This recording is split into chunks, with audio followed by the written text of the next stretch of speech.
வணக்கம். இப்போ இன்னைக்கு நீங்க எல்லாரும் எதுக்காக இங்க இணைச்சிருக்கீங்கன்னு உங்களுக்கு தெரியுமா? எதுக்காகன்னு தெரியாதா? சரி, இன்னைக்கு இங்க வந்தவங்க எல்லாருமே கண்டிப்பா ஏதோ ஒரு விதத்துல முழுமையா பயனடைய போறீங்க. நிறைய விஷயங்களை தெரிஞ்சுட்டு போக போறீங்க. சட்ட ரீதியில நிறைய விஷயங்களை தெரிஞ்சுட்டு போறீங்க. கண்டிப்பா நீங்க வந்தவங்க எல்லாருமே திருப்பி போகும்போது ஒரு மன மகிழ்ச்சியோட கண்டிப்பா போக போறீங்க. சரி, இப்போ நம்ம எதுக்காக இணைஞ்சிருக்கோம் அப்படின்னா, நம்ம நாகை மாவட்டத்தின் மூலியமாக சமூக நலன் மற்றும் மகளிர் உரிமைத்துறை இவங்க சார்பாக பெண் குழந்தைகளை காப்போம், பெண் குழந்தைகளை கற்பிப்போம் அப்படின்ற விதத்துல பெண் குழந்தைகளுக்கு எதிராக நிறைய விஷயங்கள் நடந்துட்டு இருக்கு இல்லையா?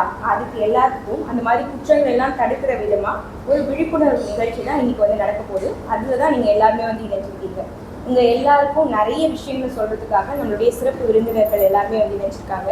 அவங்க எல்லாருமே நீங்க எல்லாருமே நல்லா கிளாப் பண்ணி வரவேற்கணும். ஓகேவா? பேர் படிச்சிடலாமா?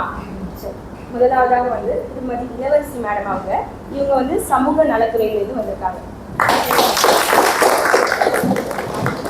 ஷாம்லா மேம், இவங்க சமூக நலத்துறையிலிருந்து தான். அடுத்தபடியாக டாக்டர் வினோதினி மேடம், இவங்க நாகை மாவட்டத்தில்.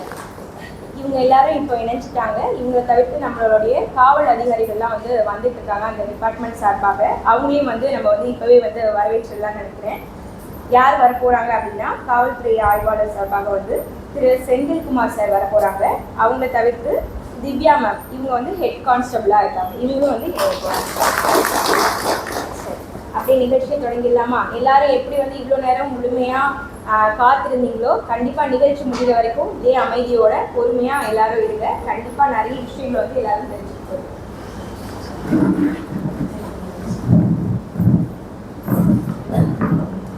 இங்கு வருகை தந்திருக்கும் சகோதர சகோதரிகளுக்கு என்னோட மகிழ்ச்சியான மதிய வணக்கம்.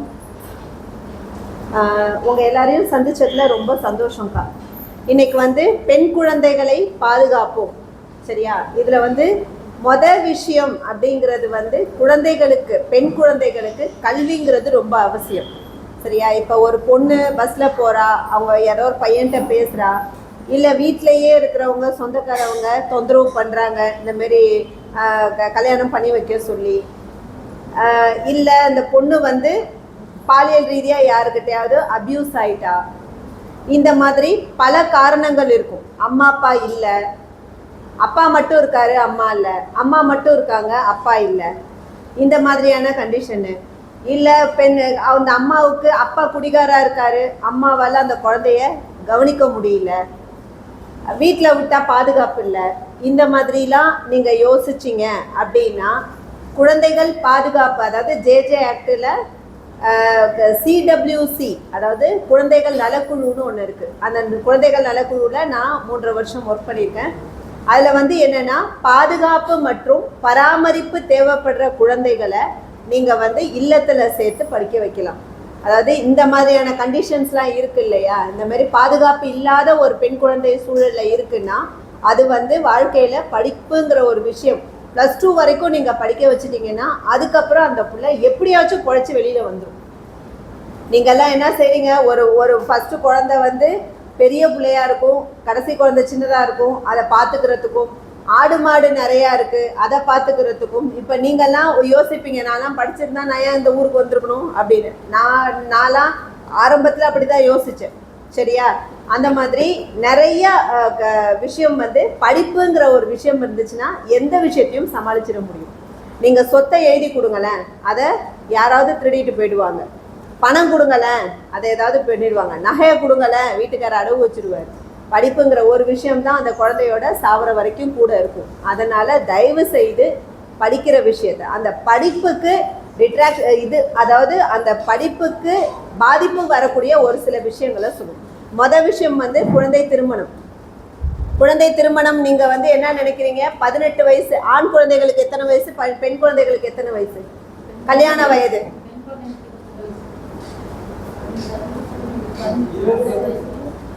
20 படமா?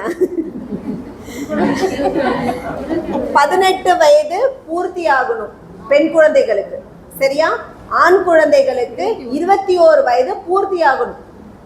21 வயசுனா கிடையாது. நீங்க 18 வயசு 2 நாள் இருக்குனாலும் நாங்க வந்து குழந்தை திருமணத்துல அரெஸ்ட் பண்ணுவோம். 2 நாள் இருக்கு, 18 வயசு கம்ப்ளீட் ஆகனா அந்த 2 நாளைக்கு முன்னாடி இருந்தா கூட நாங்க வந்து இமிடியேட்டா அரெஸ்ட் பண்ணுவோம். யார் யார?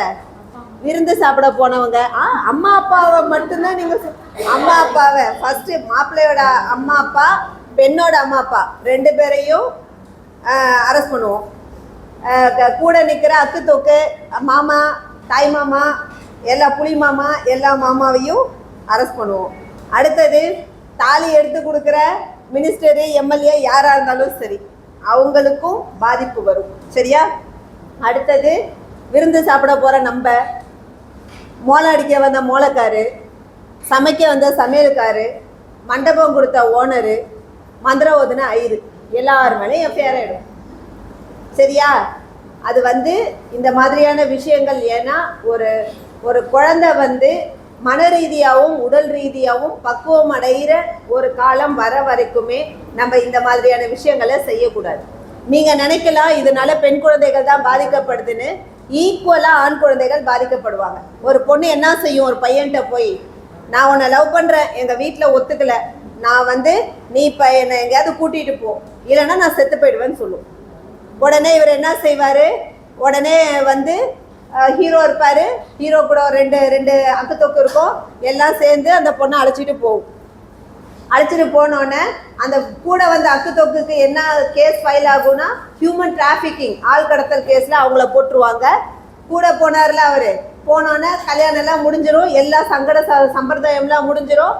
அடுத்தது சாரை வந்து கேர்ள் மிஸ்ஸிங் கேஸில் பிடிச்சிட்டு வருவோம். ஏன்னா கேர்ள் மிஸ்ஸிங் கேஸ் வந்து ரொம்ப சிவியரான ஒரு கேஸ். ஏன்னா ரீசண்டாக வந்து நிறைய உடல் உறுப்புகளும் பெண்கள் வந்து பாலியல் ரீதியாக விஷயத்துக்கு உட்படுத்தப்படுறாங்க. அப்படிங்கிறதுக்காக ஹியூமன் டிராஃபிக்கிங்கிறது வந்து ரொம்ப ஸ்ட்ரிக்டாக ஃபாலோ பண்ணுவாங்க. இதில் கேர்ள் மிஸ்ஸிங் கேஸ் வந்துச்சுன்னா சீரியஸாக அந்த விஷயத்தை தேட ஆரம்பிச்சிருவாங்க. சரியா? சீரியஸாக தேடுறப்ப எந்த ஊரில் இருந்தாலும் இன்ஃபர்மேஷன் வந்துடும். எல்லா கேர்ள் மிஸ்ஸிங் கேஸ்னால் தமிழ்நாட்டிலேருந்து இந்தியாவில் இருக்கிற வெப்சைட்டில் போய் எஸ்ஏஆர்பியில் போட்டுருவாங்க. எந்த ஊரில் அந்த பொண்ணு எந்த மாநிலத்தில் இருந்தாலும் தூக்கிட்டு வந்துடுவாங்க. சரியா? தூக்கிட்டு வந்தோன்னே ஃபஸ்ட்டு என்ன செய்வாங்க? அந்த பிள்ளைய குழந்தைகள் நலக்குழுவில் கொண்டாந்து ஒப்படைப்பாங்க. எந்த குழந்தைய அண்டர் 18 இருக்குல்ல, 18 வயசு பூர்த்தி ஆகாத பெண் குழந்தை, அதை கொண்டாந்து எங்ககிட்ட ஒப்படைச்சிடுவாங்க. 18 வயசு பூர்த்தியாகி 21 வயசு பூர்த்தி ஆகாத ஆண் பையன் இருப்பான்ல, இந்த பொண்ணு லவ் அஃபேரில் அழைச்சிட்டு போயிருப்பான்ல, அவனை அழைச்சிட்டு போய் போலீஸ் ஸ்டேஷனில் உட்கார வச்சுருவாங்க. இந்த பொண்ணுகிட்ட கேட்பாங்க, அம்மாடி நீ அம்மா கூட போறியா, ஹோமில் இருக்கிறியான்னு கேட்போம். உடனே அந்த பொண்ணு எங்கள் அம்மாவிட்ட நான் போக முடியாது, ஏன்னா 2 நாளைக்கு இருக்கும் அந்த பாதிப்பு, அவர் மேலே இருக்கிற பாசத்தில் நான் போக முடியாதுங்கோ. ஹோமில் வந்து 2 நாள் இருக்கும், அம்மா ஞாபகம் வந்துடும். ஏன்னா இவன் தான் இல்லைன்னு ஆகி போச்சே, அடுத்தது இங்கேயாவது போயிடலான்னு சொல்லிட்டு நான் அம்மா கூட போகிறேன்னு அம்மா கூட போயிடும். அது ஹோமில் இருந்துச்சுனாலும் நாங்கள் அந்த பிள்ளைய படிக்க வச்சுருவோம். அம்மா கிட்ட போனாலும் அவங்க சொந்தக்காரங்க ஊர் யாராவது ஒரு தூரத்தில் இருப்பாங்க, அவங்க வீட்டுக்கு அனுப்பி அதுக்கு ஒரு நல்ல மாப்பிள்ளை அங்கேயே ரெடியாக இருப்பான், அந்த பொண்ணை படிக்க வைப்பாங்க, அவனுக்கே கல்யாணம் பண்ணிட்டு அவன் செட்டில்.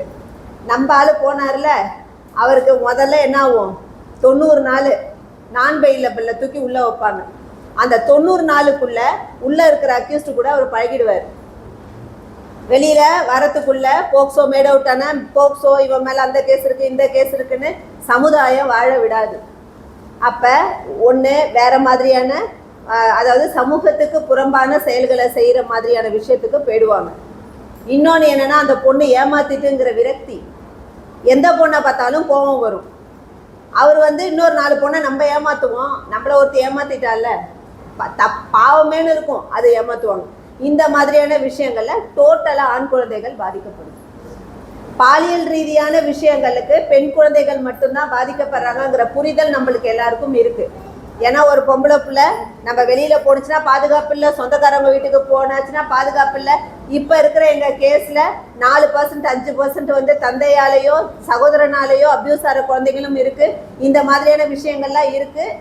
இருந்தாலும் ஆண் குழந்தைகளும் சமமாக பாதிக்கப்படுறாங்க. நீங்கள் எல்லாரும் என்ன நினச்சிட்டு இருக்கீங்க? பெண் குழந்தை 10 பருவத்தில் ஏமாந்து போகுது, இல்லை 4 வயசு குழந்தை 63 வயசு ஆளு, இது எல்லாம் பெண் குழந்தைகளுக்கு தான் நடக்குதுன்னு நீங்கள் நினைப்பீங்க.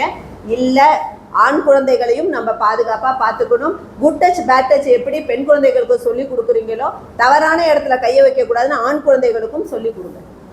சரியா? அதனால் இந்த மாதிரியான விஷயங்கள் எல்லாம் ரொம்ப கான்ஷியஸாக இருக்கணும்.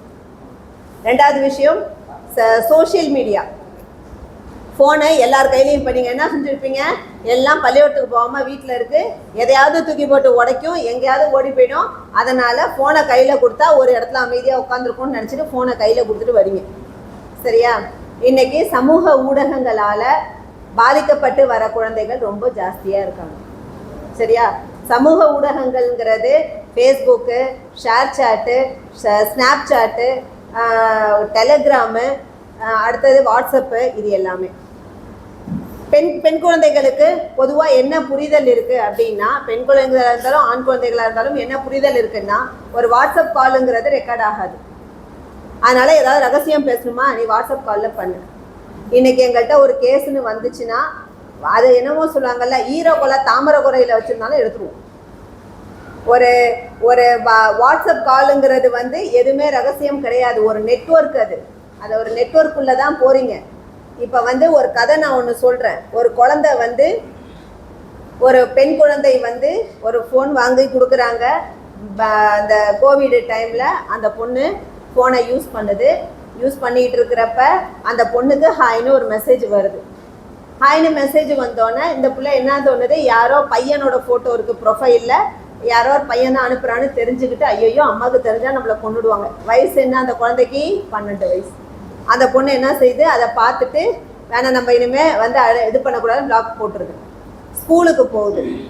ஃபோனு எந்தெந்த பிள்ளைகிட்ட வந்துச்சு, எனக்கு அவன் மெசேஜ் பண்ணாண்டி, இது மெசேஜ் பண்ணாண்டி, இப்படிங்கிறது இந்த 10 பருவத்தில் அந்த குழந்தைங்களுக்கு அந்த மாதிரியான பேச்சு தான் பேசுவாங்க. ஏன்னா 13 வயசுலேருந்து 19 வயசு வரைக்கும் அந்த பிள்ளைய ஓரளவுக்கு நீங்கள் டைரக்ஷன் மாற்றி ஓரளவுக்கு நல்ல விதமாக கொண்டு போயிட்டீங்க அப்படின்னா 19க்கு அப்புறம் அதுக்கு அந்த புரிதல் வந்துடும். ஓரளவுக்கு தன்னை பாதுகாத்துக்கக்கூடிய அந்த பொறுப்பு வந்துடும். அதுக்கு முன்னாடி ஏமாறுறது தான் எல்லாமே ஹார்மோனல் ப்ராப்ளம் தான். நம்ம எல்லாம் அந்த வயசை கடந்து தான் வந்திருக்கோம். அந்த ஏஜில் ஆப்போசிட் ஜெண்டர், ஆண் குழந்தையாக இருந்தால் பெண் குழந்தைகளை பார்த்தா ரொம்ப பிடிக்கும், பெண் குழந்தையாக இருந்தால் ஆண்கள்கிட்ட சீக்கிரமாக அட்ராக்ட் ஆவாங்க. இந்த மாதிரியான கண்டிஷனில் இந்த பொண்ணு என்ன செய்யுது, நமக்கு அந்த பையனோட ஃபோட்டோ ஒரு 17-18 வயது பொறுமிக்க ஒரு பையனோட ஃபோட்டோ அதில் இருக்குது. உடனே இது 1 மாதம் ஆகிடுது. 1 மாதத்துக்கு அப்புறம் அன்பிளாக் பண்ணிவிட்டு ஹூ ஆர் யூன்னு மெசேஜ் அனுப்புது. அதான் நீங்கள் யார் அப்படின்னு கேட்டு அனுப்புது. உடனே எனக்கு ஒன்று தெரியும், நீ எனக்கு ஃப்ரெண்ட் ஆயிரு, நான் நினச்சேன் நீ என்னை எப்படி இருந்தாலும் எனக்கு கால் பண்ணுவேன்னு, எப்படி இருந்தாலும் எனக்கு மெசேஜ் பண்ணுவேன்னு நினச்சேன். கிடைச்சேன்னு இந்த கான்வர்சேஷன் அப்படி இப்படின்னு போய் நைட்லலாம் பேசி, அதாவது இந்த ஃபோனில் வாட்ஸ்அப்பில் எல்லா அத்துமீறலும் நடந்திருக்கு. உங்களுக்கு புரியும்னு நினைக்கிறேன். சரியா?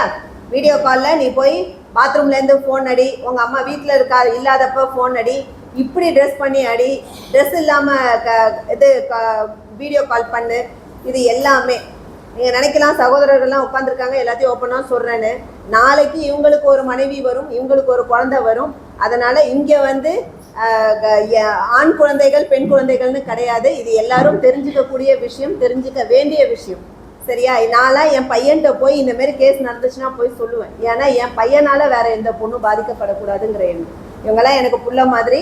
நான் இவங்களுக்கு நேராக சொல்கிறதுக்கு காரணம், நாளைக்கு இவங்களும் சமுதாயத்தில் இருக்க போகிறாங்க. அதனால் எந்த தவறும் இல்லை. இந்த மாதிரி அந்த குழந்தைய என்ன செய்கிறாங்க, அந்த மாதிரி வீடியோலாம் எடுத்துகிட்டு அவன் ஃபோன் பண்ணுறப்ப வாட்ஸ்அப்பில் அவனுடைய மட்டும் பாஸ் பண்ணி வச்சிடும், அவன் மூஞ்சி தெரியாத அளவுக்கு. இந்த பொண்ணு மட்டும் அப்போ தான் நீ என்னை பார்க்கலாம், அப்போ தான் நீ என்னை பார்க்கலாம், நான் அப்போ தான் உனக்கு முன்னாடி வருவேன்னு சொல்லி எல்லா அத்துமீறலும் நடந்து முடிஞ்சதுக்கப்புறம், சரி நீ இந்த இடத்துக்கு வா, அங்கே ஒருத்தர் நிற்பார், அவர் என்கிட்ட கூட்டிகிட்டு விடுவாருன்னு சொல்லியிருக்காரு. சரின்னு இந்த குழந்தையும் அங்கே போயிருக்கு. 48 வயசு ஆள் என்ன செஞ்சுருக்காரு, அந்த குழந்தைய அழைச்சிட்டு போய் அதே இடத்துல 3-4 தடவை அப்யூஸ் பண்ணியிருக்காரு. அந்த ஃபோட்டோவில் இருந்த 17 வயசு பையன் இல்லை அந்த பொண்ணுக்கிட்ட பேசினது, ஒரு 48 வயசு பெரியவர் தான் பேசியிருக்காரு. அந்த பொண்ணை அப்யூஸ் பண்ணி அதை வீடியோ எடுத்துட்டு அந்த பொண்ணுகிட்ட காமிச்சு, இதை உங்கள் அம்மா கிட்ட உன் சொந்தக்காரங்கள்ட்டெல்லாம் காமிச்சிடுவேன், நான் சொல்கிறதெல்லாம் நீ செய்யணும்னு. அவங்க வீட்டில் இருக்கிறத திருடிட்டு வர சொல்லி, அவங்க வீட்டில் இருக்கிற நகையை திருடிட்டு வர சொல்லி, அவங்க அம்மா அப்பா வச்சுருக்கிற பணத்தை திருடிட்டு வர சொல்லி, அவங்க சொந்தக்காரங்கள்ட்ட இருக்கிற பணத்தை நகையெல்லாம் திருடிட்டு வர சொல்லி எல்லாத்தையும் அந்த பொண்ணு திருடிட்டு போய் கொடுத்துருக்கு. சரியா?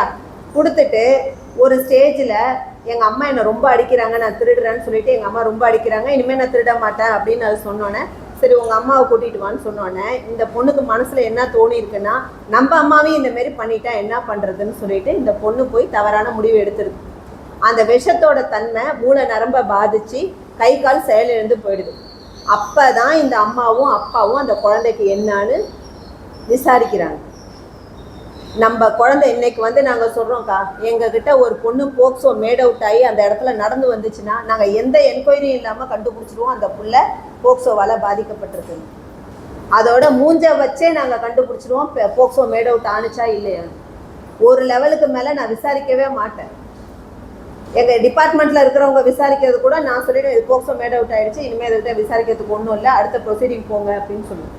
அந்த மாதிரி இவங்க என்ன செய்கிறாங்க, அப்போ தான் போய் அந்த குழந்தைகிட்ட விசாரிக்கிறாங்க. ஃபோன் எல்லாமே நம்ம வாங்கி கொடுத்தது, என்ன உள்ளே நடக்குது, என்ன ஃபோன் பேசுது, எங்கே அந்த பொண்ணு போகுது, எதையும் கவனிக்காமல் நம்பிக்கை வந்து இருக்க வேண்டியதான். இன்றைக்கி என் வீட்டில் இருக்கிறவங்களுக்கு என் மேலே நம்பிக்கை இருக்குது, நான் நம்பிக்கையை காப்பாற்றணும்னு நினைக்கிறேன். ஆனால் நான் ஏமாறுறேங்கிறப்ப யாராவது என்னை காப்பாற்ற வரணும். இல்லை, அந்த குழந்தை ஏமாந்துருக்கு, அந்த குழந்தைக்கு புரிதல் இல்லை. ஒரு 12 வயசு பிள்ளைக்கு என்ன நாலேஜ் இருக்க போகுது.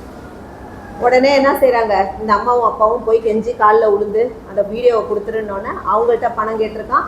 அவங்க லட்சக்கணக்கில் பணம் கொடுத்துருக்காங்க. கொடுத்து எங்கே பார்த்தாலும் கடன். ஆனாலும் அந்த ஆள் வீடியோ கொடுக்கல. கடைசியாக ஏதோ எவ்வளோ ஒரு அமௌண்ட்டு கேட்டப்போ என்னால் ரெடி பண்ண முடியாதுங்கிற ஒரு கண்டிஷன் வரப்போ அவன் சொல்லிட்டு அன்றைக்கி சாயந்தரத்துக்குள்ளே கொண்டாந்து கொடுக்கலன்னா ஃபேஸ்புக்கு சொந்தக்காரவங்க அத்தனை பேருக்கும் நான் நம்பர் அனுப்பிடுவேன். அந்த ஊரில் இருக்கிற ஆள் தான் அந்த ஆள். இது எல்லாமே அவங்க போலீஸில் கம்ப்ளைண்ட் கொடுத்தா அவன் கொண்டு போய் இதை காமிச்சிருவானே, குழந்தை இப்படி இருக்கே அப்படிங்கிற பயத்தில் அவங்க போலீஸ்லேயும் கம்ப்ளைண்ட் கொடுக்கல. வந்தாங்க வீட்டுக்கு, அந்த குழந்தைக்கு விஷத்தை கொடுத்துட்டு இவங்க 2 பேரும் குடிச்சிட்டு 3 பேர் இறந்து போயிட்டாங்க. எங்ககிட்ட கேஸ் எப்படி ஃபைல் ஆகுதுன்னா, கடன் தொல்லையினால தற்கொலை பண்ணிக்கிட்டாங்க. குழந்தைய விட்டு திருட விட்டாங்க. அதுக்கப்புறம் கடன் எங்கே பார்த்தாலும் வாங்கினாங்க. இப்போ அந்த கடனை திருப்பி கொடுக்க முடியாமல் சூசைட் பண்ணிக்கிட்டாங்க. திருப்பி ஃபோனை எடுத்து ஃபோனை ட்ராக் பண்ணி ஏதோ ஒரு விஷயம் தப்பு நடந்திருக்கு, இல்லைன்னா 3 பேர் பண்ண மாட்டாங்க. அந்த முதல்ல அந்த குழந்தை ஏன் பண்ணணும்னா 3 பேர் சேர்ந்து இறந்து போயிருக்கணும். அந்த குழந்தை ஏன் முன்னாடி அந்த அட்டம் பண்ணுச்சுன்றதுல தான் டவுட் வந்துச்சு. டவுட்டு வரப்ப அந்த ஃபோனு என்னைக்கு ஆக்டிவேட் ஆனிச்சோ அந்த நாள்லேருந்து அது வரைக்கும் இருக்கிற எல்லா சிடிஆரும் எடுத்து எந்த கம்யூனிகேஷன் நடந்திருக்கு, வாட்ஸ்அப்போட டீட்டெயில் எடுத்து எல்லாத்தையும் எடுத்துட்டு என்னென்ன கான்வர்சேஷன் நடந்துச்சு, 2 பேருக்குள்ள என்ன பேசிக்கிட்டாங்கிற வரைக்கும் டிபார்ட்மெண்ட் எடுத்துட்டு இன்னைக்கு வந்து அந்த ஆளுக்கு சாகும் வரை ஜெயிலுன்னு போட்டாங்க. 3 பேர் சாவறதுக்கு காரணம் ஜெயிலில் போட்டு என்ன 3 உயிர் போயிடுச்சுல. இவ்வளோ பெரிய ரிஸ்க் இருக்குது இந்த விஷயத்துலலாம். அது நம்மளுக்கு தெரிய மாட்டேங்குது. அதனால் ரொம்ப கான்ஷியஸாக பெண்களோட பாதுகாப்பில் நம்ம ரொம்ப கவனம் செலுத்தணும். ஃபோனை கொடுத்துட்றோம், அதுக்குள்ளே இன்றைக்கி நம்ம காலத்துலலாம் வந்து இதெல்லாம் கிடையாது. டிவிலேயே ஒரு தப்பான படம் ஒன்றுச்சுன்னா உடனே புரிஞ்சுப்போம், அம்மா அடிப்பாங்களோன்னு பயமாக இருக்கும். அதெல்லாம் நம்மளுக்கே ஒரு மாதிரி கூச்சமாக இருக்கும். அதெல்லாம் இப்போ கிடையாது. இப்போ நான் உங்களுக்கு அந்த பசங்களை வச்சுட்டு நான் பேசுகிறேன்னு, அந்த அளவுக்கு சயின்ஸும் டெவலப் ஆகிடுச்சு, எல்லா விஷயமுமே டெவலப் ஆகிடுச்சு. அதனால் தப்பு ரைட்டுங்கிற ஒரு பாகுபாடு இல்லாமல் போயிட்டு குழந்தைங்களும் ஓப்பன் கல்ச்சருக்கு வந்துட்டாங்க. அதனால் நம்ம வந்து ஒவ்வொரு தடையும் அவங்க ஃபோனை யூஸ் பண்ணுறப்பையும் நம்ம தான் கான்ஷியஸாக இருக்கணும். ஆண்கள் வந்து வெளியில் வேலைக்கு போயிடுறாங்க, பெண் குழந்தைகளை பற்றி நம்ம கவனிச்சுக்கிட்டே இருக்கணும். சரியா? அடுத்த விஷயம் வந்து பார்த்திங்கன்னா சைபர் கிரைம் ரிலேட்டடான விஷயம். சொல்லுவோம். இப்போ இன்றைக்கி ஃபோன் விஷயத்தில் எல்லாம் கவனமாக இருப்பீங்களா? ஷேர் சாட்டுன்னு ஒரு இருக்குது. ஷேர் சாட்டில் இதே மாதிரியே ஒரு பொண்ணு அந்த பையனோட எந்த டீட்டெயிலும் எல்லாமே ஃபேக் ஐடியில் ரெடி பண்ணி கொடுப்பாங்கக்கா. ஒருத்தவங்களை டார்கெட் பண்ணிடுவாங்க, ஃபேக் ஐடியில் அதிகமாக இருக்கும். இந்த பையன்கிட்ட ஒரு பொண்ணு பேசுகிற மாதிரி இருக்கும், ஆனால் ஆப்போசிட்டில் பையன் பேசிகிட்டு இருப்பான். சரியா? பெண்களை ஏமாத்துற மாதிரி ஆண்கள் பேசுகிற மாதிரி அதை வந்து டோனை மாடிஃபை பண்ணி பேசுகிறாங்க. இப்போ வந்து பெண்களுக்கு முக்கியமான என்ன ஒருனா தாழ்வு மனப்பான்மை வந்துடுது.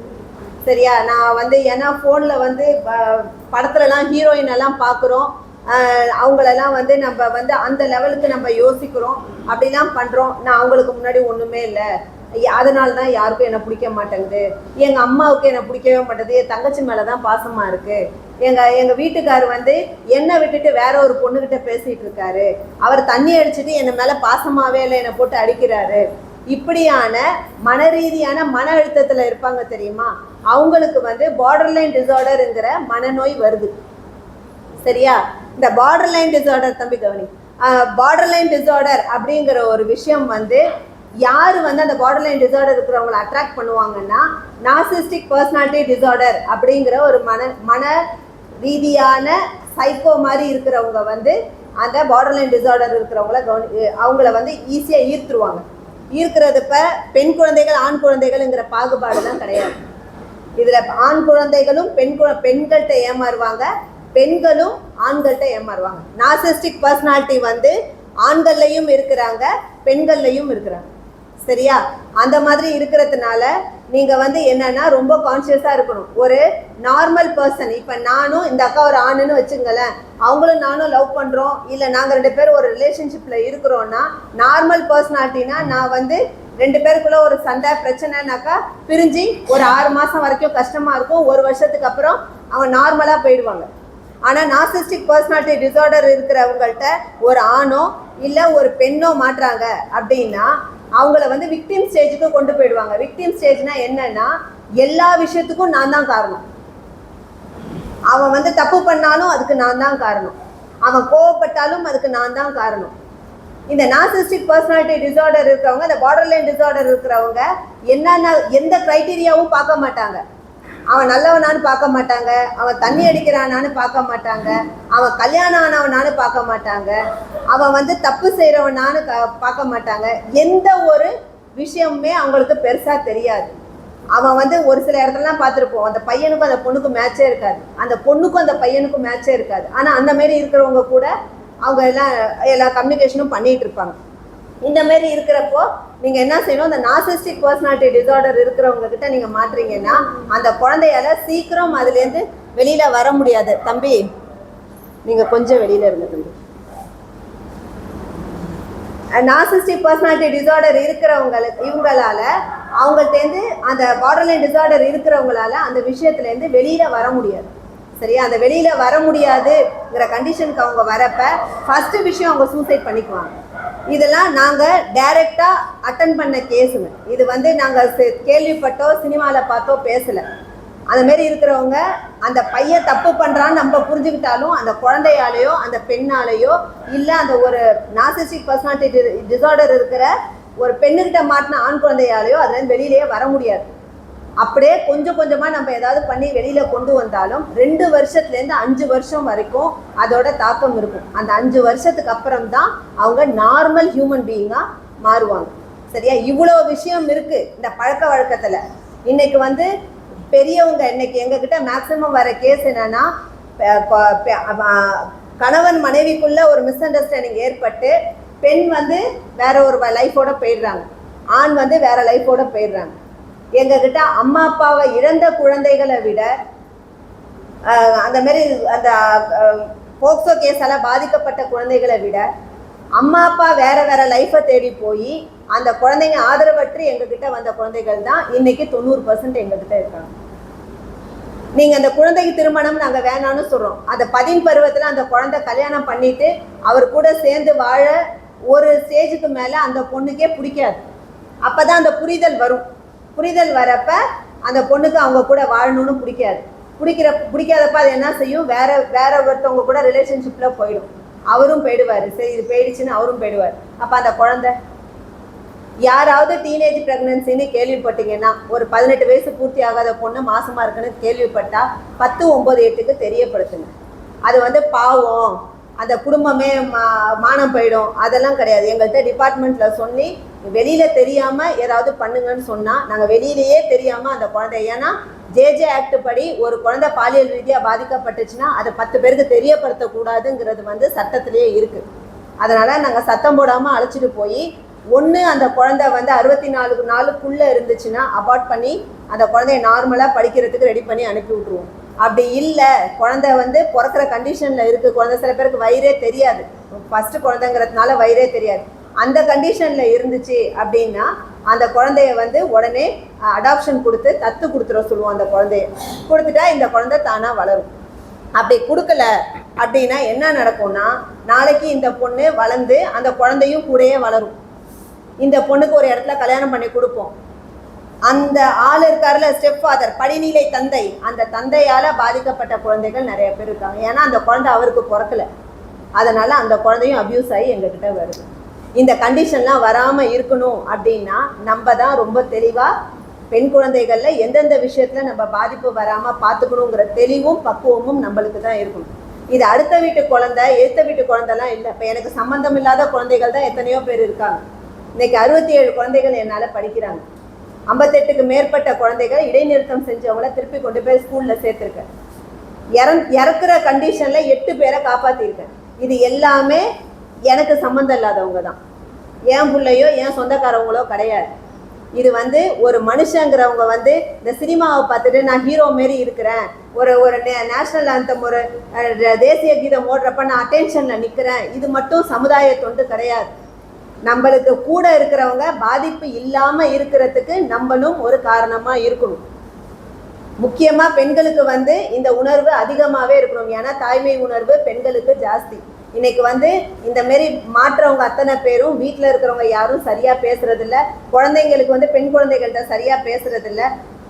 அந்த பேசாமல் இருக்கிற பேருக்கிட்டேருந்து இருக்கிற போய் ஏமாறுற குழந்தைங்க தான் அதிகமாக இருக்கும். ஒரு பிள்ளை ஸ்கூலில் நடந்த விஷயத்த வந்து சொல்லுதா, சும்மா நான் காலையிலேருந்து வேலை செஞ்சுட்டு இருக்கேன், இப்போயே வந்து நசங்கிறேன்னு சொல்லாதீங்க. அது என்ன சொல்லுதுன்னு காதில் கொடுத்து கேளுங்க. நம்மளுக்கு எரிச்சலாக தான் இருக்கும், ஏன்னா காலையிலேருந்து வேலைக்கு போயிட்டு வரோம், இல்லைன்னா நம்ம எங்கேயாவது வேலை செஞ்சுட்டு இருக்கோம், நம்மளை வீட்டுக்காரர் திட்டி இருப்பாரு, எல்லா விஷயமும் இருக்கும். ஆனால் அந்த குழந்தை வந்து என்ன சொல்லுதுன்னு காது கொடுத்து கேளுங்க. நீங்கள் அதெல்லாம் கேட்க தான் அதுக்கு நடக்கிற பிரச்சனையும் உங்ககிட்ட ஷேர் பண்ணும். இல்லைன்னா அந்த குழந்தை ஷேர் பண்ணாது. ஏன்னா ஒரு பெண் குழந்தையோ பெண்ணோ வந்து அவங்களுக்கு மூளையில் மொழிக்கான கிளாண்டு பெருசு, சயின்ஸ் படி. சரியா? ஒரு ஆணுக்கு அது தேவையில்லை. ஒரு வீட்லேயே வந்து பார்த்தீங்கன்னா நம்ம விவரமாக பேசுவோம். நம்ம நாத்தனார் வந்தாங்க, மாமியார் வந்தாங்கன்னா நம்ம கொஞ்சம் விவரமாக பேசுவோம், இல்லை சொந்தக்காரங்களே வந்தாலும் பேசுவோம். ஆனால் நம்ம வீட்டுக்காரர் கேனத்தனமாக ஏதாவது உளறி வைப்பார். அது ஏன்னா அந்த புரிதலும் பக்குவமும் அவங்களுக்கு கிடையாது. அவங்க மேலே குறை சொல்கிறதுக்கு இல்லை, அவங்களுக்கு அந்த பக்குவம் இருக்காது. ஏன்னா நம்மளுக்கு ஒரு குழந்தையை பெற்று வளர்த்து இந்த சமுதாயத்தில் சர்வை பண்ணுற ரெஸ்பான்சிபிலிட்டி இருக்கிறதுனால நம்மளுக்கு அந்த மொழிக்கான கிளாண்டு இயற்கையாகவே பெருசு. அதனால் ஒரு நாளைக்கு 3 லட்சம் வார்த்தைக்கு மேலே நம்ம பேசணும். அப்போ தான் நிம்மதியாக நம்மளால் இருக்க முடியும், தூங்க முடியும். சரியா? அப்போ வந்து இதில் வந்து சயின்ஸில் வந்து இது ஒரு ரிசர்ச் பண்ணுறப்ப அதிகமாக யார் பீஸ்ஃபுல்லாக தூங்குறாங்கன்னு பார்த்தா மீன் வியாபாரம் பண்ணுறவங்க தான் தூங்குறாங்கன்னு எங்களுக்கு ரெக்கார்டிக்கலாக வந்துருக்கு. சரியா? ஏன்னா அவங்க தான் அதிகமாக பேசுகிறாங்க. இப்போ அடுத்தபடியாக நாங்கள் பேசுகிறோன்னு நினைக்கிறோம். நாங்கள் ஒவ்வொரு 100 மீட்டிங் எங்களுக்கு எழுதி கொடுத்துருக்காங்க. 100 மீட்டிங்லேயும் நாங்கள் பேசினதுக்கப்புறம் நாங்கள் போய் நிம்மதியாக தூங்கணும், தூக்கம் வரமாட்டேங்குதுக்கா அலைஞ்சிட்டு. அதனால் இந்த மாதிரியான விஷயம் பெண் குழந்தைகள் விஷயத்தில் ஜாக்கிரதையாக இருக்கும். 2வது விஷயமே இன்னும் இருக்கு. 2வது விஷயம் என்னன்னா சைபர் கிரைம். சரியா? அதாவது உங்களுக்கு வந்து சைபர் கிரைம்ங்கிறது வந்து என்னன்னா மொபைல் ரிலேட்டடா நீங்க ஒரு போனை யூஸ் பண்றீங்க அப்படின்னா அது மூலமா உங்களுக்கு வர பிரச்சனைகள். சரியா? பிரச்சனை என்ன வரும், நீங்க வந்து உங்களுக்கு நாங்க இவ்வளவு லோனு அப்ளை பண்ணிருப்பீங்கக்கா, நல்லா தெரிஞ்சுக்குங்க. லோன் அப்ளை பண்ணியிருப்பீங்க, பேன் கார்டுக்கு அப்ளை பண்ணியிருப்பீங்க, ஆதாருக்கு அப்ளை பண்ணியிருப்பீங்க. சரியா? இந்த 3 விஷயமே நடந்திருக்கும் உங்கள் லைஃப்பில். சரியா? இப்போ எனக்கு வந்து பேன் கார்டு நான் அப்ளை பண்ணியிருந்தேன். என்னோட பேன் கார்டு வந்து பாம்பேலேருந்து வந்து திருச்சியில் நிற்கிது. எனக்கு வந்து ட்ராக்கிங் நம்பர்னு சொல்லிட்டு ஒரு நம்பர் கொடுப்பாங்க. அந்த ட்ராக்கிங் நம்பர் வந்து கொடுத்து நான் ட்ராக்கிங் நம்பர் செக் பண்ணுறப்ப அது வந்து திருச்சியில் இருக்கிற மாதிரி காட்டுது. நானும் சரி திருச்சியில் இருக்க வந்துரும்னு சொல்லிட்டு பார்க்குறேன். 2 நாள் வரல, 3ஆம் நாள் எனக்கு ஒரு கால் வருது. என்னன்னா உங்களோட மொபைல் வந்து உங்களோட பேன் கார்டு வந்து திருச்சியில் நிற்குது, நீங்கள் வந்து அதை ரினிவல் பண்ணணும்னா 5 ரூபா டாப் அப் பண்ணிவிட்டு நான் சொல்கிற ஓடிபி எனக்கு சொல்லுங்கன்னு சொல்லுது. எனக்கு டவுட்டு. ஆனால் எல்லா விஷயமும் உண்மை. நான் பேன் கார்டு அப்ளை பண்ணது உண்மை, அது பாம்பேலேருந்து திருச்சி வரைக்கும் இருக்கிறது உண்மை, எல்லாமே உண்மை. ஆனால் அவன் வந்து கேட்குற ஓடிபியை நான் கொடுத்தேன்னா என் பேங்க் பேலன்ஸ் எல்லாமே காலி ஆகிடும். ஒரு பேங்க்கில் இல்லை, என்னோட ஆதார் எத்தனை பேங்க்கில் லிங்க் ஆகிருக்கோ அத்தனை பேங்க்கில் இருக்கிற பணத்தையும் எடுத்துருவாங்க. அதை மாரி இருந்துச்சுன்னா எங்கேயாச்சும் லோனுக்கு அப்ளை பண்ணியிருப்பீங்க, நீ ஓடிபி சொல்லுனா சொல்லக்கூடாது. ஆதாருக்கு அப்ளை பண்ணியிருப்பீங்க, நீ ஆதாருக்கு அப்ளை பண்ணியிருக்க, ஓடிபி சொல்லுனா சொல்லக்கூடாது. உங்களோட ஏடிஎம் கார்டில் பின்னாடி இருக்கிற 3 பின் நம்பர் சொன்னீங்கன்னா ஆயுசுக்கும் உங்களுக்கு வந்து பணம் போயிட்டே இருக்கும்.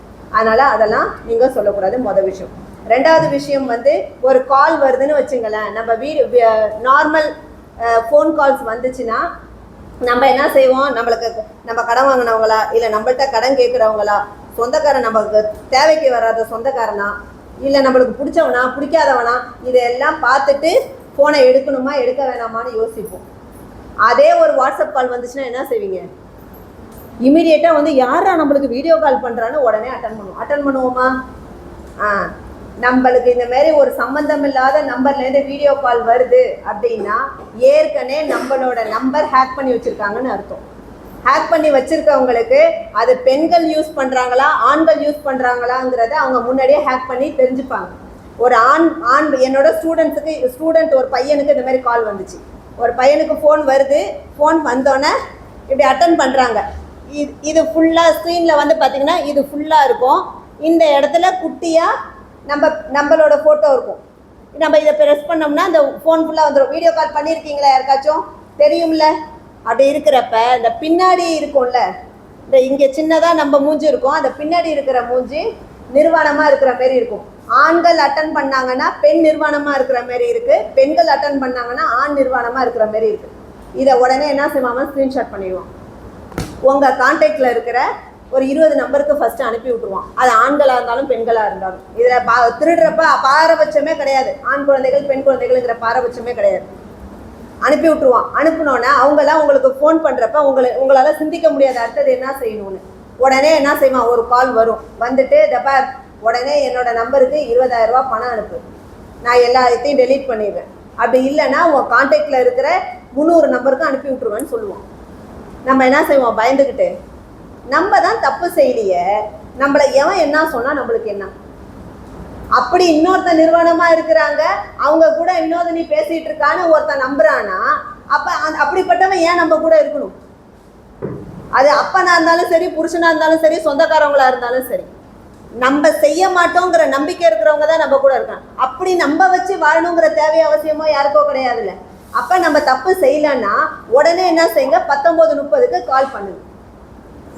சரியா? 19:30க்கு கால் பண்ணி இந்த மாதிரி இருக்குன்னு சொன்ன உடனே கம்ப்ளைண்ட் இது பண்ணி அந்த நம்பரில் உங்களோட ஃபோட்டோ இருக்கும்ல, அதை வந்து அவங்க வந்து டோட்டலாக ஸ்டாப் பண்ணிவிட்டு அந்த நம்பரை வந்து ஸ்பேம் பண்ணி வச்சுருவாங்க.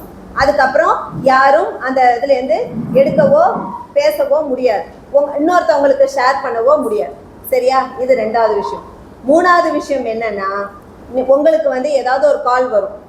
அந்த கால் வர்றப்ப நீங்கள் என்ன செய்யுங்க, இது எங்களுக்கு நடந்திருக்கு. சரியா? எங்கள் சித்தப்பா நல்லா ஹிந்தி பேசுவார், அவருக்கு உடம்பு சரியில்லை, அதனால் நானும் என் சித்தப்பா பையனும் எனக்கு ஹிந்தி தெரியுங்கிறதுனால பாம்பேக்கு ஒரு பிஸ்னஸ் விஷயமா போனோம். நாங்கள் எங்கள் ஆதாரை எங்கேயுமே காட்டல, ஒரே ஒரு இடத்துல ஏர்போர்ட்டில் மட்டும்தான் காட்டணும். அப்போ ஏர்போர்ட்லேயும் திருடுறவங்க, பொய் சொல்கிறவங்க, இந்தமாரி பண்ணுறவங்க இருக்காங்க. ஏர்போர்ட்டில் மட்டும்தான் ஆதாரை வந்து ஐடென்டிஃபிகேஷன் ப்ரூஃபுக்காக கொடுக்குறப்ப நான் போயிட்டு வந்தாச்சு, நான் ஒரு மீட்டிங்கில் இருக்கிறேன், என் தம்பி ஃபோன் அடிக்கிறான், பாம்பே போலீஸ் எனக்கு ஃபோன் அடிக்கிறாங்க, நான் ஏதோ பார்சல் வந்து பாகிஸ்தானுக்கு வெடிமருந்தும் போதைப்பொருளும் வச்சு நான் அனுப்புனதா ஒரு மெசேஜ் போய் என்னை வந்து டிஜிட்டல் அரெஸ்ட் பண்ணுறதா சொல்கிறாங்க. எனக்கு வந்து ரொம்ப பயமாக இருக்குன்னு நான் வந்து உண்மையாலுமே என் தம்பியை கேட்டேன், ஏதாவது திருட்டுத்தனம் பண்ணி வச்சிருக்கியாடா சொல்லுடா. நான் ஏன்னா ஆம்பளை பிள்ளை ஏதாவது இவன் பண்ணி வச்சிருந்து, இந்த உண்மையாக சொல்லுடா, ஏன்னா ஃப்ரெண்டு ஏதாவது பண்ணிட்டானா எனக்கு அது ஹெல்ப் பண்ணியா, நீ உன்னோட சத்தியமாக இல்லை அப்பா மேலே சத்தியமாக இல்லைன்னு சொன்னான். சரின்னு உடனே திருப்பி வந்து யார் பேசுனா என்கிட்ட நம்பரை கொடு, ஒரு நிமிஷம் திவ்யா, அவ எட்டுக்குடி உள்ள வந்து என்ன அந்த மாதிரி என்ன செஞ்சாங்க, ஃபோன் பண்ணி நான் பேசுகிறப்ப ட்ரூ காலரில் பார்த்தா பாம்பே போலீஸ்னு வருது. சரியா?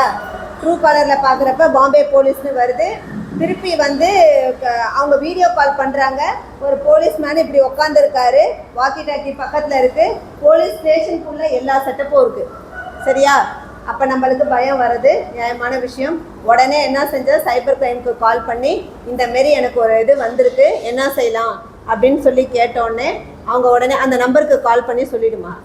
அந்தமாரி கேட்டோன்னே உடனே அவர் சொன்னால், இல்லை இதுமாரி தான் நடந்துகிட்ருக்கு, அதனால் நீங்கள் பயப்பட வேண்டாம், நாங்கள் கம்ப்ளைண்ட் எழுதிக்கிறோன்னு சொல்லிட்டு கம்ப்ளைண்ட்டு கொடுத்தாச்சு, அதுலேருந்து வெளியில் வந்தாச்சு. சரியா? இந்த மாதிரியான சைபர் கிரைம் ரிலேட்டடான விஷயம் இருக்குது. உங்களுக்கு நாங்கள் குறைந்த வட்டியில் கடன் தரேன், இல்லை உங்களுக்கு லோன் தரேன்னு யாராவது உங்களுக்கு ஆசையை மூட்டி ஏமாத்துனாங்கன்னா ஏமாந்துடாதீங்க. சரியா? Cyber crime. இன்னொன்று வந்து குழந்தைகளுக்கு வந்து குடும்பத்து மேலே பற்று இல்லாத ஒரு நிலை ஏற்படுது. எதனால் அப்படின்னா, நம்ம வந்து வீட்டுக்காரர்கிட்ட குழந்தைகளுக்கு முன்னாடியே சண்டை போடுறது. குழந்தைகளுக்கு கஷ்டத்தை சொல்லி வளங்க, அது வந்து நல்ல விஷயம். கஷ்டத்தை சொல்லி வளர்க்குறதுங்கிறது வந்து ரொம்ப நல்ல விஷயம். ஏன்னா நான் வந்து நான் கஷ்டப்பட்டாலும் பரவாயில்ல, அந்த புள்ள நல்லா இருக்கணும்னு தான் நான் எல்லாத்தையும் வாங்கி கொடுக்குறேன்லாம் வாங்கி கொடுக்காதீங்க. சரியா? அதெல்லாம் ரொம்ப தப்பான விஷயம். நீங்கள் கஷ்டப்படுறீங்கன்னா உங்கள் பிள்ளையும் அதே சூழலில் வளரணும். கொஞ்சம் வளர்ந்ததுக்கப்புறம் அதுக்கப்புறம் அது உங்கள் பேச்சை கேட்கலன்னா அதுக்கு பொறுப்பு அந்த புள்ள கிடையாது, நீங்கள் தான். சரியா? ஒரு ட்ரெஸ்ஸுனா ஒரு தீபாவளிக்கு என்னால் 500 தான் ட்ரெஸ் எடுத்து கொடுக்க முடியும்னா 500 தான் எடுத்து கொடுக்கணும். அவள் 2000 ட்ரெஸ் எடுத்தால் தான் போடுவேன்னா நீ போடாதன்னு சொல்லிட்டு உட்காந்துருங்க. நாளைக்கு அது கேட்குறப்ப நீங்கள் எல்லாத்துக்கும் ஊஞ்சொடுற மாரி இருக்கும். அதேமாரி அதாவது குழந்தைங்களை வந்து உங்களோட கஷ்டம் நஷ்டம், நம்ம வீட்டில் எவ்வளோ கஷ்டப்பட்டு அப்பா கிட்ட நம்ம திட்டு வாங்கிட்டு வளர்றோம், குடும்பத்தோட சூழல் என்ன, உண்மையாக என்னோட கதைலாம் கேட்டிங்கன்னா பெரிய கதை. நான் அந்த குழந்தை திருமணம் பண்ணக்கூடாதுன்னு இன்னைக்கு நான் வந்து உங்ககிட்ட பேசுகிறேன் இல்லையா? இது நான் பேசுகிறதுக்கு ஒரு காரணம் இருக்குது. நான் அதை கடைசியாக சொல்கிறேன். அடுத்தது வந்து பார்த்தீங்கன்னாக்கா போக்சோ கேஸு. இந்தமாரி ஏதாவது ஒரு போக்சோன்னு ஒரு விஷயம் நடந்துருச்சு அப்படின்னா உடனே அதை மறைக்கணுன்றதை நினைக்காதீங்க. என்னைக்கா இருந்தாலும் அந்த விஷயம் வெளியில் வந்துடும். சரியா? ஒருத்தவங்க வந்து பாலியல் ரீதியாக ஒரு குழந்தைய உட்படுத்திட்டாங்க அப்படின்னா இமீடியட்டாக இன்ஃபர்மேஷன் கொடுங்க. அதை தெரியப்படுத்துனீங்கன்னா அந்த குழந்தைக்கும் நல்லது, அந்த ஆளால் மற்ற குழந்தைங்களும் பாதிக்கப்படாமல் இருப்பாங்க. சரியா? இப்போ ஒரு கேஸ் எங்ககிட்ட வந்துச்சு. எப்படி வந்துச்சு? ஒரு பொண்ணு வந்து ஷேர் சாட்டில் ஒருத்தன்ட்ட பேசிகிட்டு இருந்திருக்கு. அவன் பேர் குட்டி. சரியா? அந்த பையனோட பேர் உண்மையான பேர் என்னன்னு தெரியாது, அந்த பையனோட அம்மா யாருன்னு தெரியாது, அப்பா யாருன்னு தெரியாது, கூட பிறந்தவங்க யாருன்னு தெரியாது, அந்த பையன் எந்த ஊருன்னு தெரியாது. ஆனால் ஷேர் சாட்டில் 2 பேரும் சேட் பண்ணி பேசிகிட்டு இருக்காங்க. இவங்க ஃபோட்டோஸ்லாம் அனுப்புகிறாங்க, அவன் கேட்குற மாதிரி ஃபோட்டோஸ்லாம் அனுப்புகிறாங்க. எல்லா விஷயமுமே நடக்குது. சரியா? இது எல்லாம் நடந்துக்கிட்டு இருக்கிறப்ப ஒரு ஸ்டேஜில் என்ன ஆகுதுன்னா அவன் என்ன சொல்கிறான், நான் உன்னை நேரில் வந்து பார்க்கணும், நீ என்னை கிடச்சிட்டிங்கன்னா நான் உன்னை வந்து வேளாங்கண்ணி கோயிலுக்கு கூட்டிகிட்டு வரேன், சர்ச்சுக்கு கூட்டிகிட்டு வரேன்னு வேண்டியிருக்கேன், அதனால் நான் வரேன்னு சொல்லியிருக்கான். சரின்னு இந்த பொண்ணு என்ன செஞ்சுருக்கு, வீட்டில் வந்து நான் வந்து பேச்சு போட்டிக்கு போகிறேன், அதனால் என்னை வந்து இது பண்ணுங்க, என்னை வந்து நான் போகிறேன் அப்படின்னோடனே அவங்க அம்மா சொல்லியிருக்காங்க தனியாக போகக்கூடாது, அக்காவை கூட்டிகிட்டு போன்னு சொல்லியிருக்காங்க. இந்த பொண்ணு தைரியமாக அக்காவை சமாளிச்சிடலாங்கிற தைரியத்தில் 2 சைக்கிளை கொண்டு போய் சைக்கிள் ஸ்டாண்டில் போட்டோன்னே ஒரு வெள்ளை கலர் சும்மா வந்து நிற்கிது. நின்னோன்னே உடனே இந்த பொண்ணு என்ன செய்யுது, போய் அதில் ஏறிடுது. அக்கா என்ன அடின்னு நிற்கிறப்ப இல்லை நீ வா, நீனும் வா, நான் வந்து இவங்க கூட கோயிலுக்கு போயிட்டு காலையில் வீட்டுக்கு போயிடலாம் வா அப்படின்னு சொல்லி கூப்பிட்ருக்கு. உடனே அந்த பொண்ணும் தங்கச்சை தனியாக அனுப்பக்கூடாதுன்னு பயத்தில் அந்த பொண்ணு ஏறிடுச்சு. இங்கேருந்து அங்கே போகிறப்ப ரொம்ப நல்ல புள்ள மாதிரி ரெண்டு ரூம் போடுறாங்க. அதாவது டிரைவரும் அந்த பையனும் ஒரு வீட்டில் இருக்கிற மாதிரியும் இவங்க ஒரு வீட்டில் இருக்கிற மாதிரியும் ரூமில் போய் ரூம் போடுறாங்க. போட்டு கொஞ்சம் நேரம் கழிச்சு நான் சும்மா பேசிகிட்டு இருப்போம், நீ போய் தூங்கு, நீ ஏன்னா வண்டி ஓட்டணும் அவன் தூங்கணுன்ட்டு அந்த பொண்ணு மேலே அக்கா மேலே உட்காந்துருக்கு. கீழே அவன் பெட்ஷீட்டை பிடிச்சி போட்டு அவன் படுத்துட்டான். அக்கா ஒன்றும் பாதிப்புக்கு உள்ளாகலை. சரியா? இந்த பையன் உள்ளே கூட்டிகிட்டு போகிறேன்னு பேச போனவன் கதவை சாத்தினோன்னு இந்த போய் கதவை தட்டி இருக்கு. பேசிட்டு தானே இருக்கணும், கதவை திறந்துட்டா பேசிகிட்டு இருக்க முடியாது, சும்மா இருன்னு சொல்லியிருக்கு. அவன் ஏதோ தண்ணியில் கலந்து கொடுத்து அந்த பொண்ணை அப்யூஸ் பண்ணிட்டான். அப்யூஸ் பண்ணிவிட்டு திருப்பி காலையில் கொண்டாந்து அந்த பிள்ளைய அந்த ஊரில் விட்டோன்னா அந்த பொண்ணு பேசவே இல்லை, சைலண்ட் ஆகிட்டு பயத்தில். 3 மாதம் போகுது, 4 மாதம் போகுது, 3 மாதம் முடிஞ்சோடனே அந்த பொண்ணு மாசமாக இருக்குன்னு ரொம்பவே முடியாத ஒரு அம்மா, அப்பா இல்லாமல் ஒரு குடும்பத்தை குற்ற பெருக்கிற வேலை செஞ்சு அந்த குடும்பத்தை கரையேற்றிட்டு இருக்கிற ஒரு அப்பாவி அம்மா வந்து ஒரு குழந்தைய கூட்டிகிட்டு வருது எங்களோட இதுக்கு. வந்து இந்தமாரி பாதிக்கப்பட்டிருக்காங்க, இந்தமாரி என்ன பண்ணுறதுன்னு தெரியல, நான் இதை விஷத்தை கொடுத்துட்டு செத்து போயிடலான்னு பார்த்தேன், எனக்கு என்ன முடிவு எடுக்கிறதுன்னு தெரியல, அங்கே வந்தோடனே உங்ககிட்ட அனுப்பி விட்டாங்க அப்படின்னு சொன்னாங்க. சரி அப்படின்னு சொல்லிட்டு நேராக அழைச்சிட்டு வந்து திருப்பி வந்து பார்த்தீங்கன்னாக்கா எஃப்ஐஆர் போட முடியல, எந்த டீட்டெயிலும் தான் தெரியலையே. இந்த மாவட்டத்தில் கேட்டாக்கா இங்கே தான் வேளாங்கண்ணியில் தான் அவன் கெடுத்திருக்கான், அதனால் வேளாங்கண்ணியில் தான் போடணுன்ட்டாங்க. அங்கே கேட்டதுக்கு அங்கே தான் கடத்திருக்காங்க, அங்கே தான் போடணுன்னு 2 பேரும் எஃப்ஐஆர் போட முடியல. யார் மேலே போடுறது? குட்டிங்கிறத தவிர வேறு எந்த இன்ஃபர்மேஷனும் தெரியல, யார் மேலே எஃப்ஐஆர் போடுறது? போலீஸ் டிபார்ட்மெண்ட்டாலே எதுவுமே செய்ய முடியல. திருப்பி கொண்டு போய் அந்த பொண்ணை சரி இதுக்கு மேலே வச்சுருந்தாக்கா அபார்ஷன் பண்ண முடியாதுங்கிற ஒரு கண்டிஷன் வந்தோடனே அந்த முட்டை இருக்குல்ல, கருமுட்டை, அந்த கருமுட்டையை உப்பில் போட்டு மார்ச்சரியில் வச்சுருவாங்க டிஎன்ஏ டெஸ்ட் பண்ணுறதுக்கு. அதை பண்ண வச்சுட்டு திருப்பி அந்த பிள்ளைக்கு அபார்ஷன் பண்ணி முடியாத கண்டிஷனில் அது இருக்குது. ஏன்னா சின்ன குழந்தை தானே, ஒல்லியாக இருக்குது, 13 வயசு தானே ஆகுது. சரின்ட்டு அங்கேருந்து கூட்டிகிட்டு வந்து நேராக போய் நீ ஒரு 4-5 லாட்ஜ் நீ போன இடம்லாம் எப்படி இருந்துச்சுன்னு இமேஜினேஷன் பண்ணுன்னு சொல்லிட்டு அந்த பொண்ணுக்கு மாஸ்கை போட்டு விட்டுட்டு அதுக்கு அந்த துணியெல்லாம் போட்டு விட்டுட்டு, அது எங்களுக்கு அடையாளம் தரலன்னா கண்டே பிடிக்க முடியாது. அதோட அந்த பிள்ளைய போய் நல்ல மாதிரியே அதை கொண்டு போய் படிக்க வச்சுட்டு எங்களால் ஃப்ரீயாக இருந்திருக்க முடியும். ஆனால் இதே மாரியே இன்னும் 20 பிள்ளைய அவன் வந்து பாதிப்புக்கு உள்ளாக்குவான். அதனால் என்ன செஞ்சோம், நேராக அழைச்சிட்டு போய் அந்த இடத்த காமிச்சோன்னே அது ஒரு 4 இடம் மேட்ச் ஆனிச்சு. அதில் ஒரு இடம் அது சொன்ன மாதிரி இருந்துச்சு. எடுத்து பார்த்தா அதுலேயுமே அவன் எல்லாம் தப்பாக டீட்டெயில் கொடுத்துருக்கான். ஒரே ஒரு ஃபோன் நம்பரை மட்டும் கரெக்டாக கொடுத்துருந்தான். அந்த ஃபோன் நம்பரை வச்சு அவனை பிடிச்சா அவன் ராம்நாத் டிஸ்ட்ரிக்டில் இருக்கிற ஒரு கோயில் பூசாரி, 38 வயசு உள்ள ஒரு கோயில் பூசாரி 13 வயசு குழந்தைய அங்கேருந்து வந்து இங்கே அப்யூஸ் பண்ணிட்டு போகிறான், ஷேர் சாட்டுங்கிற ஒரு விஷயத்தினால. சரியா? அதனால் நீங்கள் வந்து உங்கள் குழந்தை கையில் ஃபோனு இருக்கிறது பேராபத்து. நல்ல விஷயத்துக்காகவும் அந்த விஷயம் பயன்படும். அதில் வந்து நாலேஜ் நல்லா இம்ப்ரூவ் பண்ணிக்கலாம். அதே தப்பாக போணுச்சு அப்படின்னா படுபாதாளத்துக்கு போயிடும். அதனால் ஒரு ஃபோனை கையில் கொடுக்குறப்ப நம்ம ஒரு ரிஸ்கான ஒரு விஷயத்த அந்த குழந்தை கையில் இருக்குங்கிற புரிதல் வந்து நம்மளுக்குலாம் இருக்கணும். சரியா? படிப்பு ஒரு தன்னம்பிக்கையோட நம்ம எல்லாரும் இருக்கணுங்கிறதுக்காக உங்களுக்கு என் கதையே சொல்கிறேன். அதோட முடிச்சுக்கலாம். நான் எவ்வளோ இருந்தாலும் அவங்க இன்னும் லேட்டாக வருவாங்க இருக்கு வந்துட்டு இருக்காங்க. அதோட நான் முடிச்சிட்டேன்னா பாப்பா பேசும், அதோட அவங்க வந்து பேசுவாங்க. சரியா? இந்த என்ன இல்லை பாப்பா ஓ சரியா, எனக்கு என்னதான் இருந்தாலும் பாப்பா தானே. நான் பாப்பா தங்கச்சி தான் பாப்பான்னு தான் சொல்லுவேன். அந்த மாதிரி அடுத்தது வந்து பார்த்தீங்கன்னாக்கா நம்ம இதில் வந்து பார்த்தீங்க சைபர் கிரைம் பார்த்துட்டீங்க. அடுத்தது வந்து எப்படின்னா ஒரு இது உங்களுக்கு ரொம்ப யூஸ் ஆகும். எத்தனை பேர் ஆடு மாடு வச்சுருக்கீங்க? ஆடு மாடே வச்சுருலையாக்கா? ஏன்?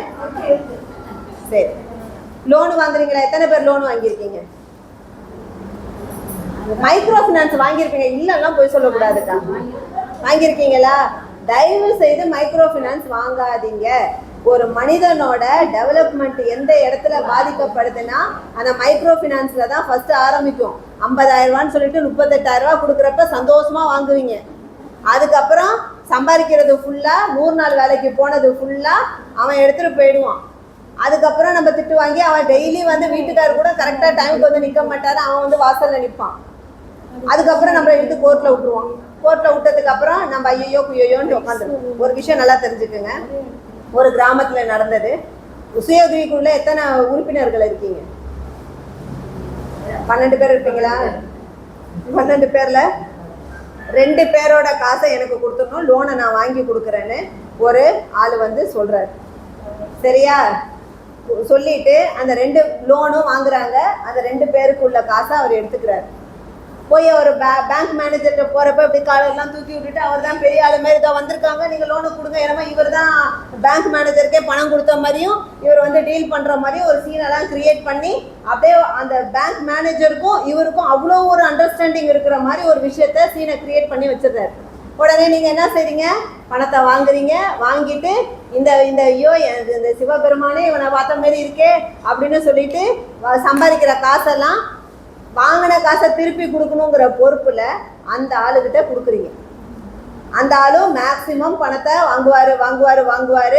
ஒரு ஸ்டேஜுக்கு அப்புறம் வாரா கடனில் பேங்க்கு டிசைட் பண்ணதுக்கு அப்புறம் தான் உங்களுக்கு தெரிய வரும் நீங்கள் கட்டின 1 ரூபா கூட அந்த பேங்க்குக்கு போகல.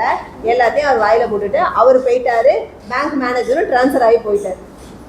இந்த மாதிரி ஏதாவது ஒரு விஷயம் நடந்துச்சுன்னா இமீடியட்டாக ஒன்றும் பண்ண முடியாது.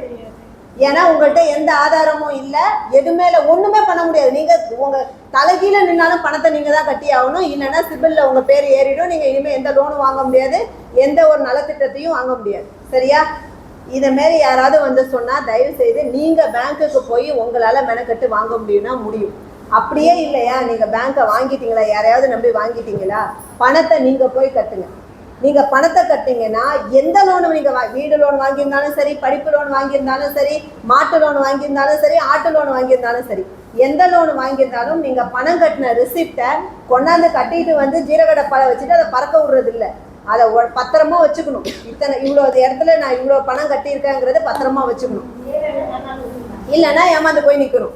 அடுத்தது என்னன்னா மாடு வாங்குவீங்க. மாடு காணா போயிடும். காணா போனோன்னா என்ன செய்யும்? 4 நாள் மாடை தேட வேண்டியது. அதுக்கப்புறம் வாயால் போய் சொல்ல வேண்டியது யார்கிட்ட? பேங்க் மேனேஜர்கிட்ட. சார் என் மாட்டை எவனோ பிடிச்சிட்டு போயிட்டான் சார், அதோட முடிஞ்சு போயிடுச்சா? அவர் அப்படியா கேட்பார். நல்லா தெரிஞ்சுக்குங்க, பேங்க் மேனேஜருக்கு வேண்டியது பணம். அப்படியான்னு கேட்டுட்டு அவர் என்ன செய்யணும்? ஒரு பாமர மக்கள் படிக்காதவங்க வந்து நம்மள்கிட்ட சொல்கிறாங்க மாடு காணும்னா ரிட்டர்னில் எழுதி கொடுங்கம்மான்னு வாங்கலாம். ஏன்னா உங்களுக்கு இன்சூரன்ஸ் ஆல்ரெடி போட்டிருப்பாங்க. மாடு காணா போனாலோ மாடு இறந்து போனாலோ அந்த பணம் இது பண்ண முடியாது. அந்த எஃப்ஐஆரை வச்சு க்ளோஸ் பண்ண முடியும். சரியா? ஆனா என்ன செய்வாங்க, ஒண்ணுமே சொல்ல மாட்டாங்க. நீங்களும் ஐயோ பேங்க் மேனேஜர்கிட்ட சொல்லியாச்சுன்னு அவர் டிரான்ஸ்ஃபர்ல போனதுக்கு அப்புறம் இன்னொரு மேனேஜர் வந்து வாராக்கடன்ல உங்ககிட்ட வந்து கேஸ் போட்டு கோர்ட்ல வந்து நிப்பீங்க. சரியா? நீங்க வந்து என்ன செய்யணும்னா, மாடு காணா போச்சுன்னா போய் போலீஸ் ஸ்டேஷன்ல கம்ப்ளைண்ட் கொடுக்கணும். ஒரு மொபைல் காணா போகுது 3000 ரூபாய், மொபைல் காணா போகுதுன்னா போய் கம்ப்ளைண்ட் கொடுக்குறோம், கம்ப்ளைண்ட் எடுத்துக்கிறாங்க, எஃப்ஐஆர் போடுறாங்கல்ல. மாடு 53,000 ரூபாய் மாட்டுக்கு எஃப்ஐஆர் போட மாட்டாங்களா? போடுவாங்க. நீங்க போய் சிஎஸ்ஆர் காப்பி வாங்கணும், எஃப்ஐஆர் காப்பி வாங்கணும். அந்த எஃப்ஐஆர் காப்பியை வச்சு நேரா ஒரு லெட்டரை எழுதி பேங்க் மேனேஜருக்கு ஒரு லெட்டரும், சரியா, அங்க இருக்கிற இந்த மாதிரி யாராவது இந்த தோடு நம்பரு, நீங்க மாடு வாங்குறப்ப தோடுல ஒரு நம்பருக்கு தெரியுமா, மஞ்சள் தோடுல ஒரு நம்பரு, அந்த நம்பர்ல யாராவது இங்க மாடு கொண்டு வந்தாங்கன்னா எனக்கு தெரியப்படுத்துங்கன்னு சொல்லிட்டு மாட்டாசுத்திரிக்கு டாக்டருக்கு இது தேவையில்லை, ஆனா இது ஒரு எவிடன்ஸ், கொண்டு போய் ஒரு லெட்டரை கொடுத்துடணும். இந்த 2 லெட்டரும் அவங்க லெட்டரை கொடுக்கறதோட இல்லாம அதோட ஒரு போட்டோ காப்பி உங்ககிட்ட இருக்கணும், ஜெராக்ஸும் உங்கள்கிட்ட இருக்கணும். சரியா? அதுக்கப்புறம் அவங்க ப்ரொசீடிங் பண்ணி மாடு காணா போயிட்டு இதை எஃப்ஐஆர் காப்பி இருக்கு, ஏன்னா நான் என்ன பண்றது, ஏன்னா ஒரு ஊர்ல தவறு நடக்காம இருக்கிறதுக்கு கவர்மெண்ட் தான் பொறுப்பு. சரியா? அப்ப காணா போயிடுச்சு, இல்ல ஒரு மாடு வந்து பாம்பு கடிச்சிடுது, இல்ல ஏதாவது வண்டியில அடிபட்டுருது, இல்ல ஏதோ ஒன்று ஆயிடுது, ஒரு கோமாரி வந்து இறந்துருது. இப்படி இறந்துருச்சுன்னா இம்மீடியட்டா போய் உங்களோட கால்நடை மருத்துவர் இந்த ஊர்ல இருப்பார்ல, அவர்கிட்ட வந்து இந்த மாதிரி என் மாடு இறந்து போயிடுச்சு இருக்கு, உடனே போய் மாடை போட்டு வச்சிருந்தீங்கன்னா குடும்பத்துக்கு ஆகாது புதம்மா, அதெல்லாம் செய்யக்கூடாது. உடனே எடுத்துட்டு போய் என்ன செய்யணும், போஸ்ட்மார்ட்டம் பண்ணி கொடுங்க, கூராய்வு செஞ்சு கொடுங்கன்னு சொல்லிட்டு அந்த டாக்டர்கிட்ட போய் ஒரு லெட்டர் கொடுக்கணும். மறுநாள் பேங்க் லீவா இருக்கு அப்படின்னா இமீடியட்டா நேரா போய் ஏதாவது ஒரு மெயிலுக்கு அந்த பேங்க்குக்கு மெயில் அனுப்பி விடணும். அப்படி இல்லைன்னா திங்கட்கிழமை காலையில போய் ஒரு லெட்டர் எழுதி இந்த மாதிரி மாடு செத்து போயிட்டு மாடு செத்து போன போட்டோ இருக்கணும், அந்த டாக்டருக்கு கொடுத்த லெட்டரோட ஜெராக்ஸ் இருக்கணும். என்ன மயக்கமா இருக்கா, உட்கார முடியலையா, கால் வலிக்குதா, சார் நின்றுக்குங்க. இந்த மாதிரி வந்து எல்லா விஷயத்தையும் கொடுத்துட்டு அதோட ஒரு ஜெராக்ஸ் காப்பி வச்சிங்கன்னா நீங்க ஃபர்தரா பணம் கட்ட தேவையில்லை. சரியா? ஏன்னா இன்சூரன்ஸு முன்னாடியே உங்கள்கிட்ட இருப்பேன், ஆனால் இந்த எவிடன்ஸ்லாம் இருக்கணும். இதை எதுவுமே பண்ணாமல் மாடு காணா போயிட்டு மாடு செத்து போயிட்டு என்னால் பணம் கட்ட முடியாது, நீங்கள் எந்த வேலைக்கு 100 ரூபா காசு அதில் போட்டாலும் அவங்க எடுத்துருவாங்க. சரியா? இந்த விஷயத்தில் கான்ஷியஸாக இருக்கணும். அடுத்தது ஒரு விஷயம் என்னன்னா, பேங்க்ல நீங்க லோனு எந்த லோனு கட்டி முடிச்சாலும் அந்த பேங்க்ல வந்து என்ஓசி கம்பல்சரி வாங்கணும். சரியா? என்ஓசி வாங்கல கொடுக்கல அப்படின்னா ஒவ்வொரு மாவட்டத்திலையும் ஒவ்வொரு தாலுக்காலையும் சட்டப்பணிகள் ஆணைக்குழு, மாவட்ட சட்டப்பணிகள் ஆணைக்குழு இருக்கு, வட்டார சட்டப்பணிகள் ஆணைக்குழுன்னு சொல்லிட்டு இங்க பக்கத்துல இருக்கிற கோர்ட்ல வந்து வட்ட சட்டப்பணிகள் ஆணைக்குழுன்னு இருக்கு. இதுல வந்து 2 விஷயம் செய்வாங்கக்கா. இந்த சட்டப்பணிகள் ஆணைக்குழுல 2 விஷயம் இருக்கு. ஒண்ணு வந்து சமரச மையம், இன்னொன்னு இலவச சட்ட உதவி மையம். இந்த சமரச மையத்துல என்ன செய்வாங்கன்னா 2 பேரும், இப்ப நானும் இவங்கள அக்கா தங்கச்சின்னு வச்சுங்களேன், நாங்க 2 பேரும் சண்டை போட்டுக்கிறோம், இல்ல ஏதாவது ஒரு பிசினஸ் செய்யறோம், எங்க 2 பேருக்குள்ள குடுக்கல் வாங்கல் பிரச்சனை இருக்கு, இல்ல நான் பாசமா சொத்தை கொடுக்கலாம் ஆனா இல்ல நான் கேஸ் போடுவேன்னாக்கா எங்க 2 பேருக்குள்ள இருக்கிற உறவு முடிஞ்சு போயிடுங்கிறதுக்காக சமரசமா பேசி இவங்களுக்கு சேர வேண்டிய சொத்தை நான் வச்சுட்டு கொடுக்கல, இந்த மாதிரி ஏதாவது கண்டிஷன் இருந்துச்சுன்னா பேசி சமாதானப்படுத்தி அதை முடிச்சு விட்டுருவாங்க. சரியே? மீடியேஷன்ல, அதாவது சமரச மையத்துல. இதே இலவச சட்ட உதவின்னு ஒண்ணு இருக்கு. இலவச சட்ட உதவியில என்னன்னா, சட்டத்துக்கு முன் அனைவரும் சமம். சரியா? ஒரு காசுனாலேயோ ஒரு ஒரு இன்ஃப்ளூயன்ஸ்னாலேயோ ஒரு நியாயமா கிடைக்க வேண்டிய ஒரு சட்ட ஜஸ்டிஸ் வந்து கிடைக்காம போகக்கூடாதுங்கிறதுக்காக கொண்டு வரப்பட்டது தான். அந்த நீதி எல்லாருக்கும் சமமா கிடைக்கணும் அப்படிங்கிறதுக்காக கொண்டு வரப்பட்டது தான் சட்டப்பணிகள் ஆணைக்குழு. அதுல வந்து இலவச சட்ட உதவி. இப்ப நானும் ஒரு அக்காவும் பக்கத்து வீட்டுல இருக்கிறோம். அவருக்கு அந்த அம்மாவுக்கு வந்து அவங்க புள்ள வந்து கலெக்டரா இருக்கா, அப்படி அவங்க சொந்தக்காரர் வந்து மினிஸ்டரா இருக்கா, அப்படி எல்லாம் இருக்கிறாங்க. நான் வந்து மாடு மேய்ச்சிட்டு லோனுக்கு மாடு வாங்கிட்டு பக்கத்துல ஒரு கூரை வீட்டுல இருக்கிறேன். அவங்க என்ன செய்யறாங்க, வேலையை தள்ளிக்கிட்டே வருவாங்க. நாத்தம் தாங்கலை, நான் இங்கே வந்து நான் வீடு எனக்கு இவ்வளோதான் பயன்பாட்டுக்கு இடம் இருக்குது, நான் அதில் தான் மாடை கத்திக்கணும், அதில் தான் மாடு சாணி போடும், எல்லாமே அதில் தான் நடக்கும். அப்போ இந்த ஸ்மெல்லு வசதியாக இருக்கிறவங்களுக்கு கஷ்டமாக இருக்கும்ல. அவங்க ஒரு ஏசி போடுறாங்க, ஏசிக்குள்ளே சாணி ஸ்மெல்லு போனால் என்ன செய்வாங்க, இந்த பொண்ணை முதல்ல இங்கேருந்து காலி பண்ணணும்னு யோசிப்பாங்க. சரியா? அவங்க வேலையை தள்ளிக்கிட்டே வராங்க. என்கிட்ட பட்டா டாக்குமெண்ட் எல்லாமே கரெக்டாக இருக்குது. நான் போய் சட்டப்பணிகள் ஆணைக்குழுவில் ஒரு கம்ப்ளைண்ட் கொடுக்குறேன். இந்த மாதிரி அவங்க இது பண்ணுறாங்க, எனக்கு பயன்பாட்டுக்கு இடம் இல்லாமல் போகுது. நான் போய் போலீஸில் சொன்னால் கேட்பாங்களா? அவங்க வீட்டுக்குள்ளே கலெக்டராக இருக்கிறப்ப நான் சொன்னால் கேட்பாங்களா? கேட்க மாட்டாங்க. ஒரு வக்கீலை வச்சு வாதாடுற அளவுக்கு என்கிட்ட காசு இருக்குமா? இருக்காது. அப்படிங்கிறப்ப நான் போய் சட்டப்பணிகள் ஆணைக்குள்ள சொன்னோன்னே அவங்கள கூப்பிட்டு பேசுவாங்க, கூப்பிடுவாங்க. அவங்க வந்தாங்கன்னா சரி, வரலன்னா வந்தாங்கன்னா கூப்பிட்டு பேசுவாங்க. அவங்க பக்கம் நியாயம் இருக்குது, நீங்கள் ஏன் இந்த மாதிரி பண்ணுறீங்க, இனிமேல் பண்ணாதீங்கன்னு சொல்லுவாங்க. கேட்டுக்கிட்டாங்கன்னா ஓகே, கேட்கலன்னா நான் கோர்ட்டில் பார்த்துக்கிறேன்னு அவங்க தைரியமாக சொன்னாங்கன்னா எனக்கு இலவசமாக ஒரு வழக்கறிஞரை அப்பாயிண்ட் பண்ணி தருவாங்க.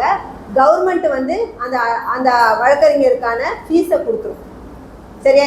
நம்மளுக்கு 100% இலவசம். இது யார் யாருக்கெல்லாம் கட்டணம் கிடையாதுன்னா, பெண்களுக்கு கட்டணம் கிடையாது, குழந்தைகளுக்கு கட்டணம் கிடையாது, மாற்றுத்திறனாளிகளுக்கு கட்டணம் கிடையாது. குழந்தைகளுக்கு எங்க குழந்தை வந்து போலீஸ்ல கேஸ் கொடுக்க போகுதுன்னு நினைக்காதீங்க.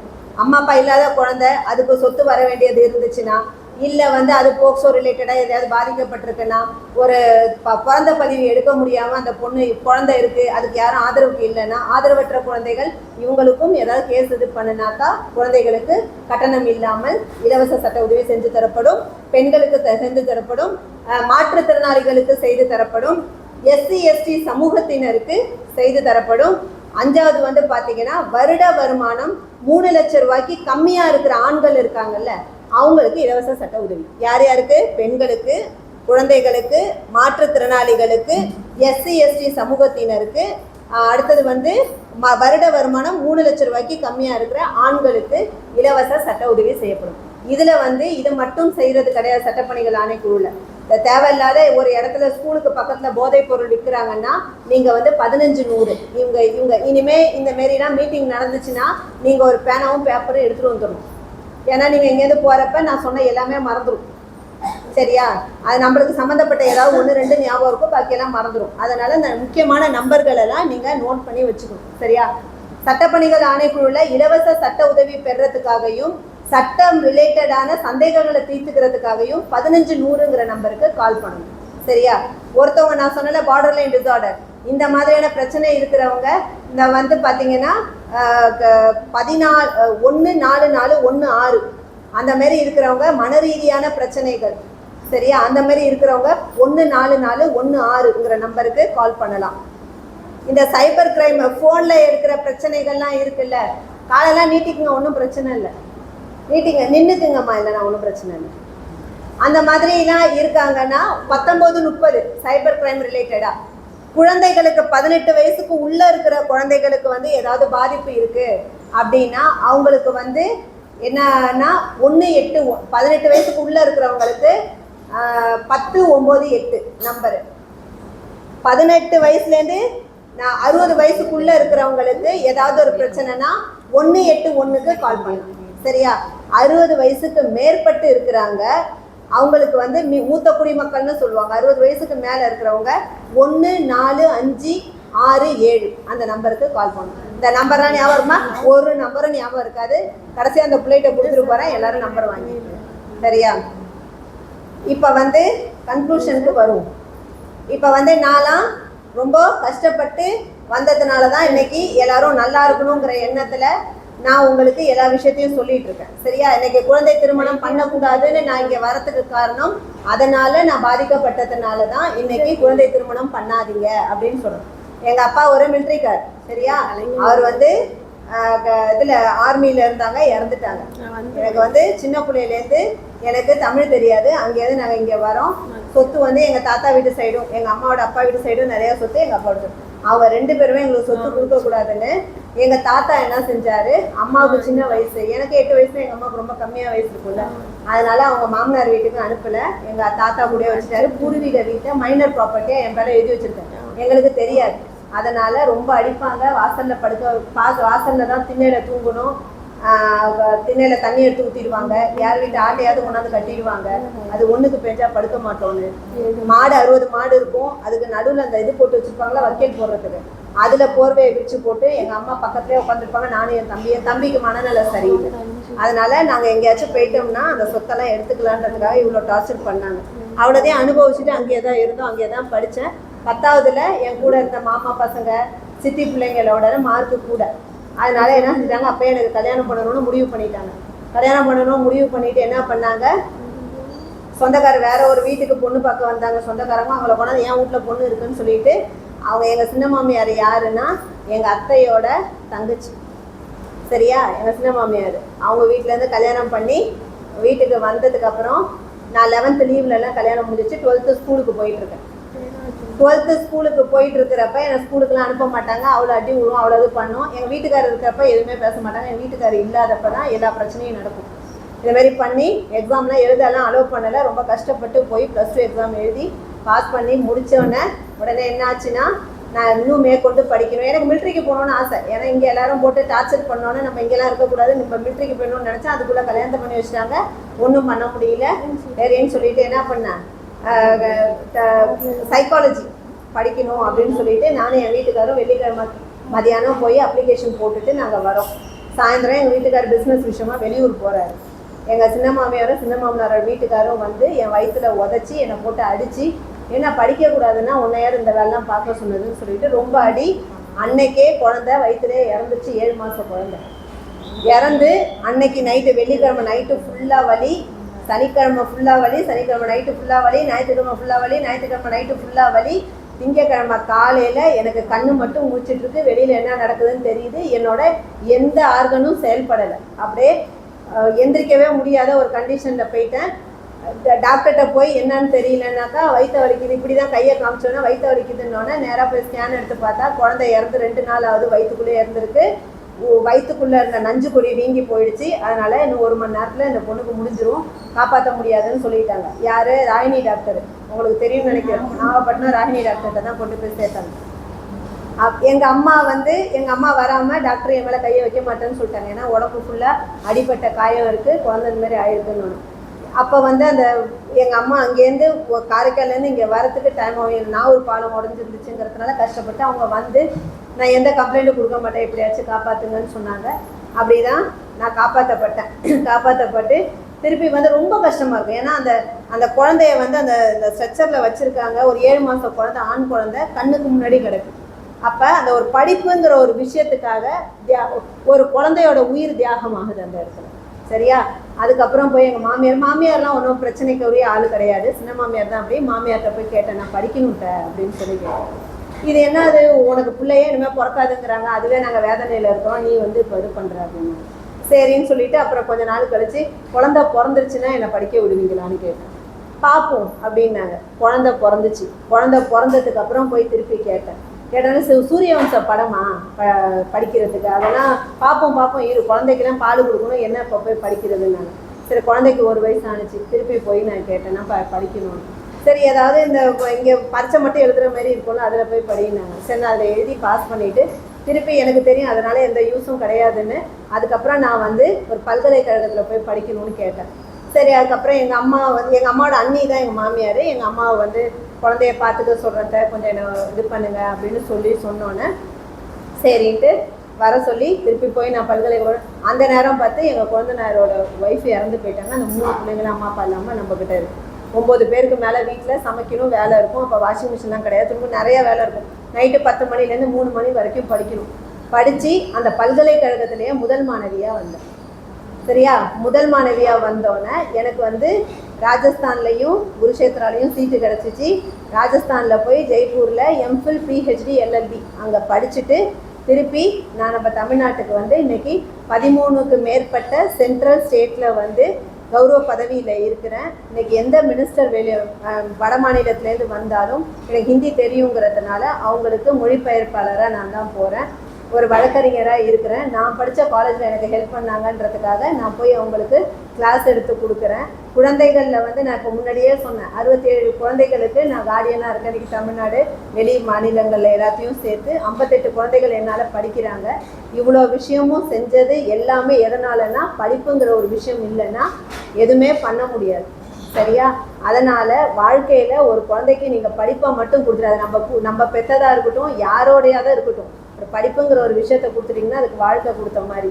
அதேமாரியே வாழ்நாளில் நம்ம எந்த பொண்ணோட வாழ்க்கையும் நம்மளால கெட்டு போகிற ஒரு விஷயத்த நம்ம வாழ்நாளில் செய்யவே கூடாது. நம்ம எந்த தப்பும் செய்யலைன்னா அதை எந்த தப்பு நடந்தாலும் தட்டி கேட்குற தைரியமும் தன்னம்பிக்கையும் நம்மளுக்கு இருக்கும். சரியா? அந்த தன்னம்பிக்கையோட, தைரியத்தோட, ஆரோக்கியத்தோட நீங்கள் எல்லாரும் இருக்கணும்னு வாழ்த்தி விடைபெறுகிறேன். ஜெய்ஹிந்த். ரொம்ப நன்றி மேம். ரொம்ப நேரம் எடுத்து பேசியிருக்காங்க. நிறைய விஷயங்கள் நமக்கு சொல்லியிருக்காங்க. அவங்க சொன்ன விஷயங்கள்லாம் எடுத்துக்கோங்க. சில கான்டாக்ட் மட்டும் கொடுப்பாங்க, அதை அவங்களுக்கு ஷேர் பண்ணுறேன். அவங்களுக்கு இன்னொரு டைம் கை தட்டி நம்ம வாழ்த்துக்கள் சொல்லுவோம். அடுத்த ஷாம்லா பேசணும். அடுத்து ஷாம்லா பேசுவாங்க. சார் வந்துகிட்டு இருக்காங்க, அவங்க பேசி முடிச்சதும் சார் வந்து கொஞ்சம் பொறுமையா இருந்து கொஞ்சம் கவனிங்க, முடிச்சுட்டு கிளம்பிடலாம். அனைவருக்கும் மதிய வணக்கம். மணி 1:45 ஆயிடுச்சு. நிறைய பேர் வந்து பசியில் இருக்கிறீங்களா இல்லை தூக்கம் வருதா என்னன்னு தெரியல, கொட்டாவி வந்துகிட்டே இருக்கு. ஒரு எக்ஸசைஸ் பண்ணலாமா? எந்திரிச்சு சின்னதா ஒரு சின்ன விளையாட்டு ஒன்று ஏதாவது பண்ணலாமா? தூக்கங்களே அதுக்காக தான். ஒன்றும் இல்லை, எழுந்திரிங்க எல்லாம்.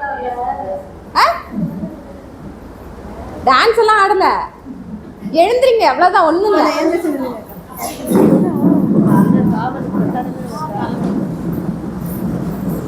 நான் 1 சொன்னா இப்படி பண்ணுங்க, சரியா? 2 சொன்னா இப்படி பண்ணுங்க, 3 சொன்னா இப்படி பண்ணுங்க, 4 சொன்னா கீழே. ஆமா, அதுதான் சொன்னேன். எக்ஸசைஸ்ன்னு சொன்னா புரியலங்கிறதா சின்னதா ஏதாவது விளையாடலாமான்னு கேட்டேன், சரியா? 1 2 சாரி 2 3 4 பாட்டியம்மா நீங்க பண்ணுங்க. 1 2 3 4 1 2 3 4 1 2 3 ஏன் 4. சரி உட்காருங்க. ஏற்கனவே வந்து சொல்லியிருக்கோம் இல்லையா, நம்ம நிகழ்ச்சிக்கு வந்து சார் வந்து இணைச்சிப்பாங்க அப்படின்னு சொல்லிட்டு, அந்த வகையில் வந்து இப்போ வந்து இணைச்சிருக்கவங்க வந்து காவல் ஆய்வாளர் திரு செந்தில்குமார் சாரும் ரவிச்சந்திரன் சாரும் வந்து இணைச்சிருக்காங்க. அவங்களோட திவ்யா மேமும் இணைச்சிருக்காங்க. அவங்க எல்லாரையும் மீண்டும் ஒரு முறை வந்து நம்ம வந்து கிளாஸ். சரி, அனைவருக்கும் வணக்கம். நம்ம இப்போ பேசிகிட்டு இருந்த வந்து மேடம் வந்து நிறைய விஷயங்கள் சொன்னாங்க இல்லையா, எல்லாமே வந்து பெண்களோட பாதுகாப்பு சம்மந்தமாக தான் வந்து பேசினாங்க, சரியா? நம்ம வந்து ஒரு இடத்துல நமக்கு பாதுகாப்பு வேணும் அப்படின்னா நமக்கான ஒரு தன்னம்பிக்கைங்கிறது நமக்கு இருக்கணும். நம்மளால போனால் இந்த இடத்துல வந்து இந்த வேலையை செய்ய முடியும், நம்மளால இந்த விஷயம் முடியும் அப்படிங்கிறது வந்து ஒரு தன்னம்பிக்கை இருந்தால் மட்டும் தான் அந்த வேலையை வந்து நம்மளால செய்ய முடியும். அதுக்கு என்ன முக்கியம் அப்படின்னு பார்த்தா நம்மளுக்கு வந்து படிப்பு அப்படிங்கிறது ரொம்ப அவசியம், சரிங்களா? படிக்காதவங்களும் நிறைய பேர் வந்துட்டு தைரியமாக போகிறாங்க. ஆனால் ஒரு இடத்த வந்து நம்ம எப்படி கரெக்டாக மூவ் பண்ணணும் அப்படிங்கிறதுக்கு வந்து நமக்கு படிப்பு அப்படிங்கிறது ரொம்ப முக்கியமான ஒன்று. அந்த விஷயத்தில் பார்த்தோம் அப்படின்னா சமூக நலத்துறையில் நிறைய வந்து திட்டங்கள் செயல்படுத்திக்கிட்டு இருக்காங்க. திருமண உதவித்தொகை திட்டம்லாம் இப்போ கொடுக்குறாங்களா? பணம் கொடுக்குறாங்களா? பணம் கொடுக்குறாங்க. நம்மளோட ஒட்டுமொத்த கருத்து இல்லை அப்படிங்கிறது தான் இருக்குது, சரிங்களா? ஆனால் அது அப்படி கிடையாது. மூணு ராமாமிர்த திட்டத்தை தான் மாற்றி புதுமை பெண் திட்டம் அப்படிங்கிறது கொண்டு வந்திருக்காங்க. இப்போ காலேஜ் படிக்கிற பசங்களுக்கெல்லாம் பொம்பளை பிள்ளைங்களுக்கு 1000 ரூபா பணம் கொடுக்குறாங்கல்ல, அந்த திட்டம் தான் வந்து இதை வந்து இப்படி மாற்றிருக்காங்க. அதே போல் அம்மா அப்பா இல்லாமல் விதவையாக இருப்பாங்க இல்லையா, அந்த அம்மாவோட அந்த பொண்ணுக்கு திருமணம் பண்ணுறாங்க அப்படின்னா அவங்க அந்த திட்டத்தின் மூலமாக பயன்பெறலாம். அதே போல் ஆதரவு இல்லாமல் இருப்பாங்க, அம்மா அப்பா இறந்துருப்பாங்க, யாராவது வேறு யாராவது ஒருத்தவங்களோட ஆதரவு வந்து அந்த பொண்ணு இருக்குது அப்படின்னா அவங்களும் வந்து அந்த திட்டத்தில் பயன்பெறலாம். அதே போல் ஜாதி விட்டு ஜாதி கல்யாணம் பண்ணிப்பாங்க இல்லையா, கலப்பு திருமணம் பண்ணுறாங்க இல்லையா, அவங்களும் திட்டத்தில் பதிவு செஞ்சு பயன்பெறலாம். விதவை மறுமணம், திருமணம் ஏற்கனவே பண்ணியிருந்திருப்பாங்க, ஏதோ ஒரு சூழ்நிலையில் அவர் இறந்துட்டார் அப்படின்னா அந்த பொண்ணு வந்து நம்ம மறுபடியும் வந்து திருமணம் பண்ணி கொடுக்குறோம் அப்படின்னா 40 வயசுக்கு உட்பட்டவங்களா இருக்காங்க அப்படின்னா அவங்க இதில் பதிவு பண்ணி திருமண உதவித்தொகை வந்து வாங்கிக்கலாம். இது எல்லாமே போயிட்டு இருக்கு. அதே போல் பார்த்தோம் அப்படின்னா 2 பெண் குழந்தைகள் பாதுகாப்பு திட்டம், அது நமக்கு எல்லாருக்கும் தெரிஞ்சிருக்கும்னு நினைக்கிறேன். ஏன்னா நிறைய பேர் பதிவு பண்ணுறாங்க. இதில் நம்ம தெளிவாக புரிஞ்சுக்க வேண்டியது என்ன அப்படின்னா, 2 பொம்பளை பிள்ளைன்னு சொன்னால் உடனே என்ன பண்ணுறாங்கன்னா வந்து நிற்கிறாங்க. நேற்று தானே மேடம் நீங்கள் சொன்னீங்க அப்படின்னு சொல்லிட்டு கலெக்டரேட் வர்றாங்க. என்னன்னா பிள்ளைங்க 2 காலேஜ் படிச்சுட்டு இருக்கு, அவங்களுக்கு கிடையாது, சரியா? 2வது குழந்தைக்கு 3 வயசுக்குள்ள இருந்து அவங்க ஏற்கனவே பதிவு பண்ணியிருந்தாங்க அப்படின்னா இப்போ வந்து நம்ம கேட்கலாம், பதிவே பண்ணாமல் எனக்கு 2 பொம்பளை பிள்ளை இருக்கு நீங்கள் பணம் கொடுங்கன்னு சொல்லி கேட்குறாங்க. அது நம்ம பண்ண முடியாது. 2வது குழந்தைக்கு 3 வயசுக்குள்ளே இருக்கணும். அதை வந்து அவங்க குடும்ப கட்டுப்பாடு பண்ணிவிட்டு ஆண் வாரிசு இல்லைன்னு சொல்லிட்டு சான்றிதழ் வாங்கி கொடுத்துட்டு அவங்களோட பிறப்பு சான்றிதழ், ஆதார் கார்டு, ஃபேமிலி ஃபோட்டோ, திருமண பத்திரிகை, அவங்களோட படிப்பு சான்றிதழ், இது எல்லாத்தையுமே டிசி எல்லாத்தையுமே வச்சு நம்ம அப்ளை பண்ணிவிட்டு நம்மளோட சமூக நலத்துறை, உங்களுக்கு இங்கே வந்து யூனியன் ஆஃபீஸ் எது, தலைஞாயிறு, அங்கே போயிட்டு நீங்கள் கொடுத்தீங்க அப்படின்னா அவங்க வந்து நம்ம ஆஃபீஸ்க்கு அனுப்பிடுவாங்க. அவங்க தான் வந்து எல்லா ப்ராசஸ்மே பண்ணுவாங்க, சரியா? இதுதான் வந்து 2 பெண் குழந்தைகள் பாதுகாப்பு திட்டம். ஒருவேளை யாராவது இருக்காங்க அப்படின்னா நீங்கள் பக்கத்தில் உள்ளவங்களுக்கு சொல்லி அவங்கள வந்து பதிவு பண்ண சொல்லுங்கள். ஏன்னா நம்ம என்ன பண்ணுவோம்னா 3 வயசு தானே நம்ம பண்ணிக்கலாம்னு சொல்லிட்டு உட்காந்துட்டே இருப்போம். ஆனால் கடைசி நேரத்தில் என்ன ஆகும், ஒரு வாரத்தில் வந்து நிற்கும். அப்போ தான் போயிட்டு வருமான சான்று பதிவு பண்ணுவோம், பிறப்பிட சான்று பதிவு பண்ணுவோம். எதுவுமே வந்து அங்கே நெட்வொர்க் ஏதாவது ப்ராப்ளமாக இருக்கும், அப்போ அப்ளை பண்ண முடியாது, டைம் ஆகிடும். நேற்று தான் பிள்ளைக்கு பர்த்டே கொண்டாடுறது, இன்றைக்கி பண்ணுங்க அப்படின்னாலும் நம்ம சொல்லலாம், ஆனால் கம்ப்யூட்டர் வந்து அதை ஏற்றுக்காது. அதனால ஒருவேளை யாராவது இது மாதிரி இருக்காங்க அப்படின்னா அவங்கள்ட்ட சொல்லி நீங்கள் பதிவு பண்ண சொல்லுங்கள், சரிங்களா? அதே போல் பெண்களுக்கான உதவின்னு சொன்னாங்க இல்லையா, என்ன நம்பர் சொன்னாங்க? 108 ஆ 10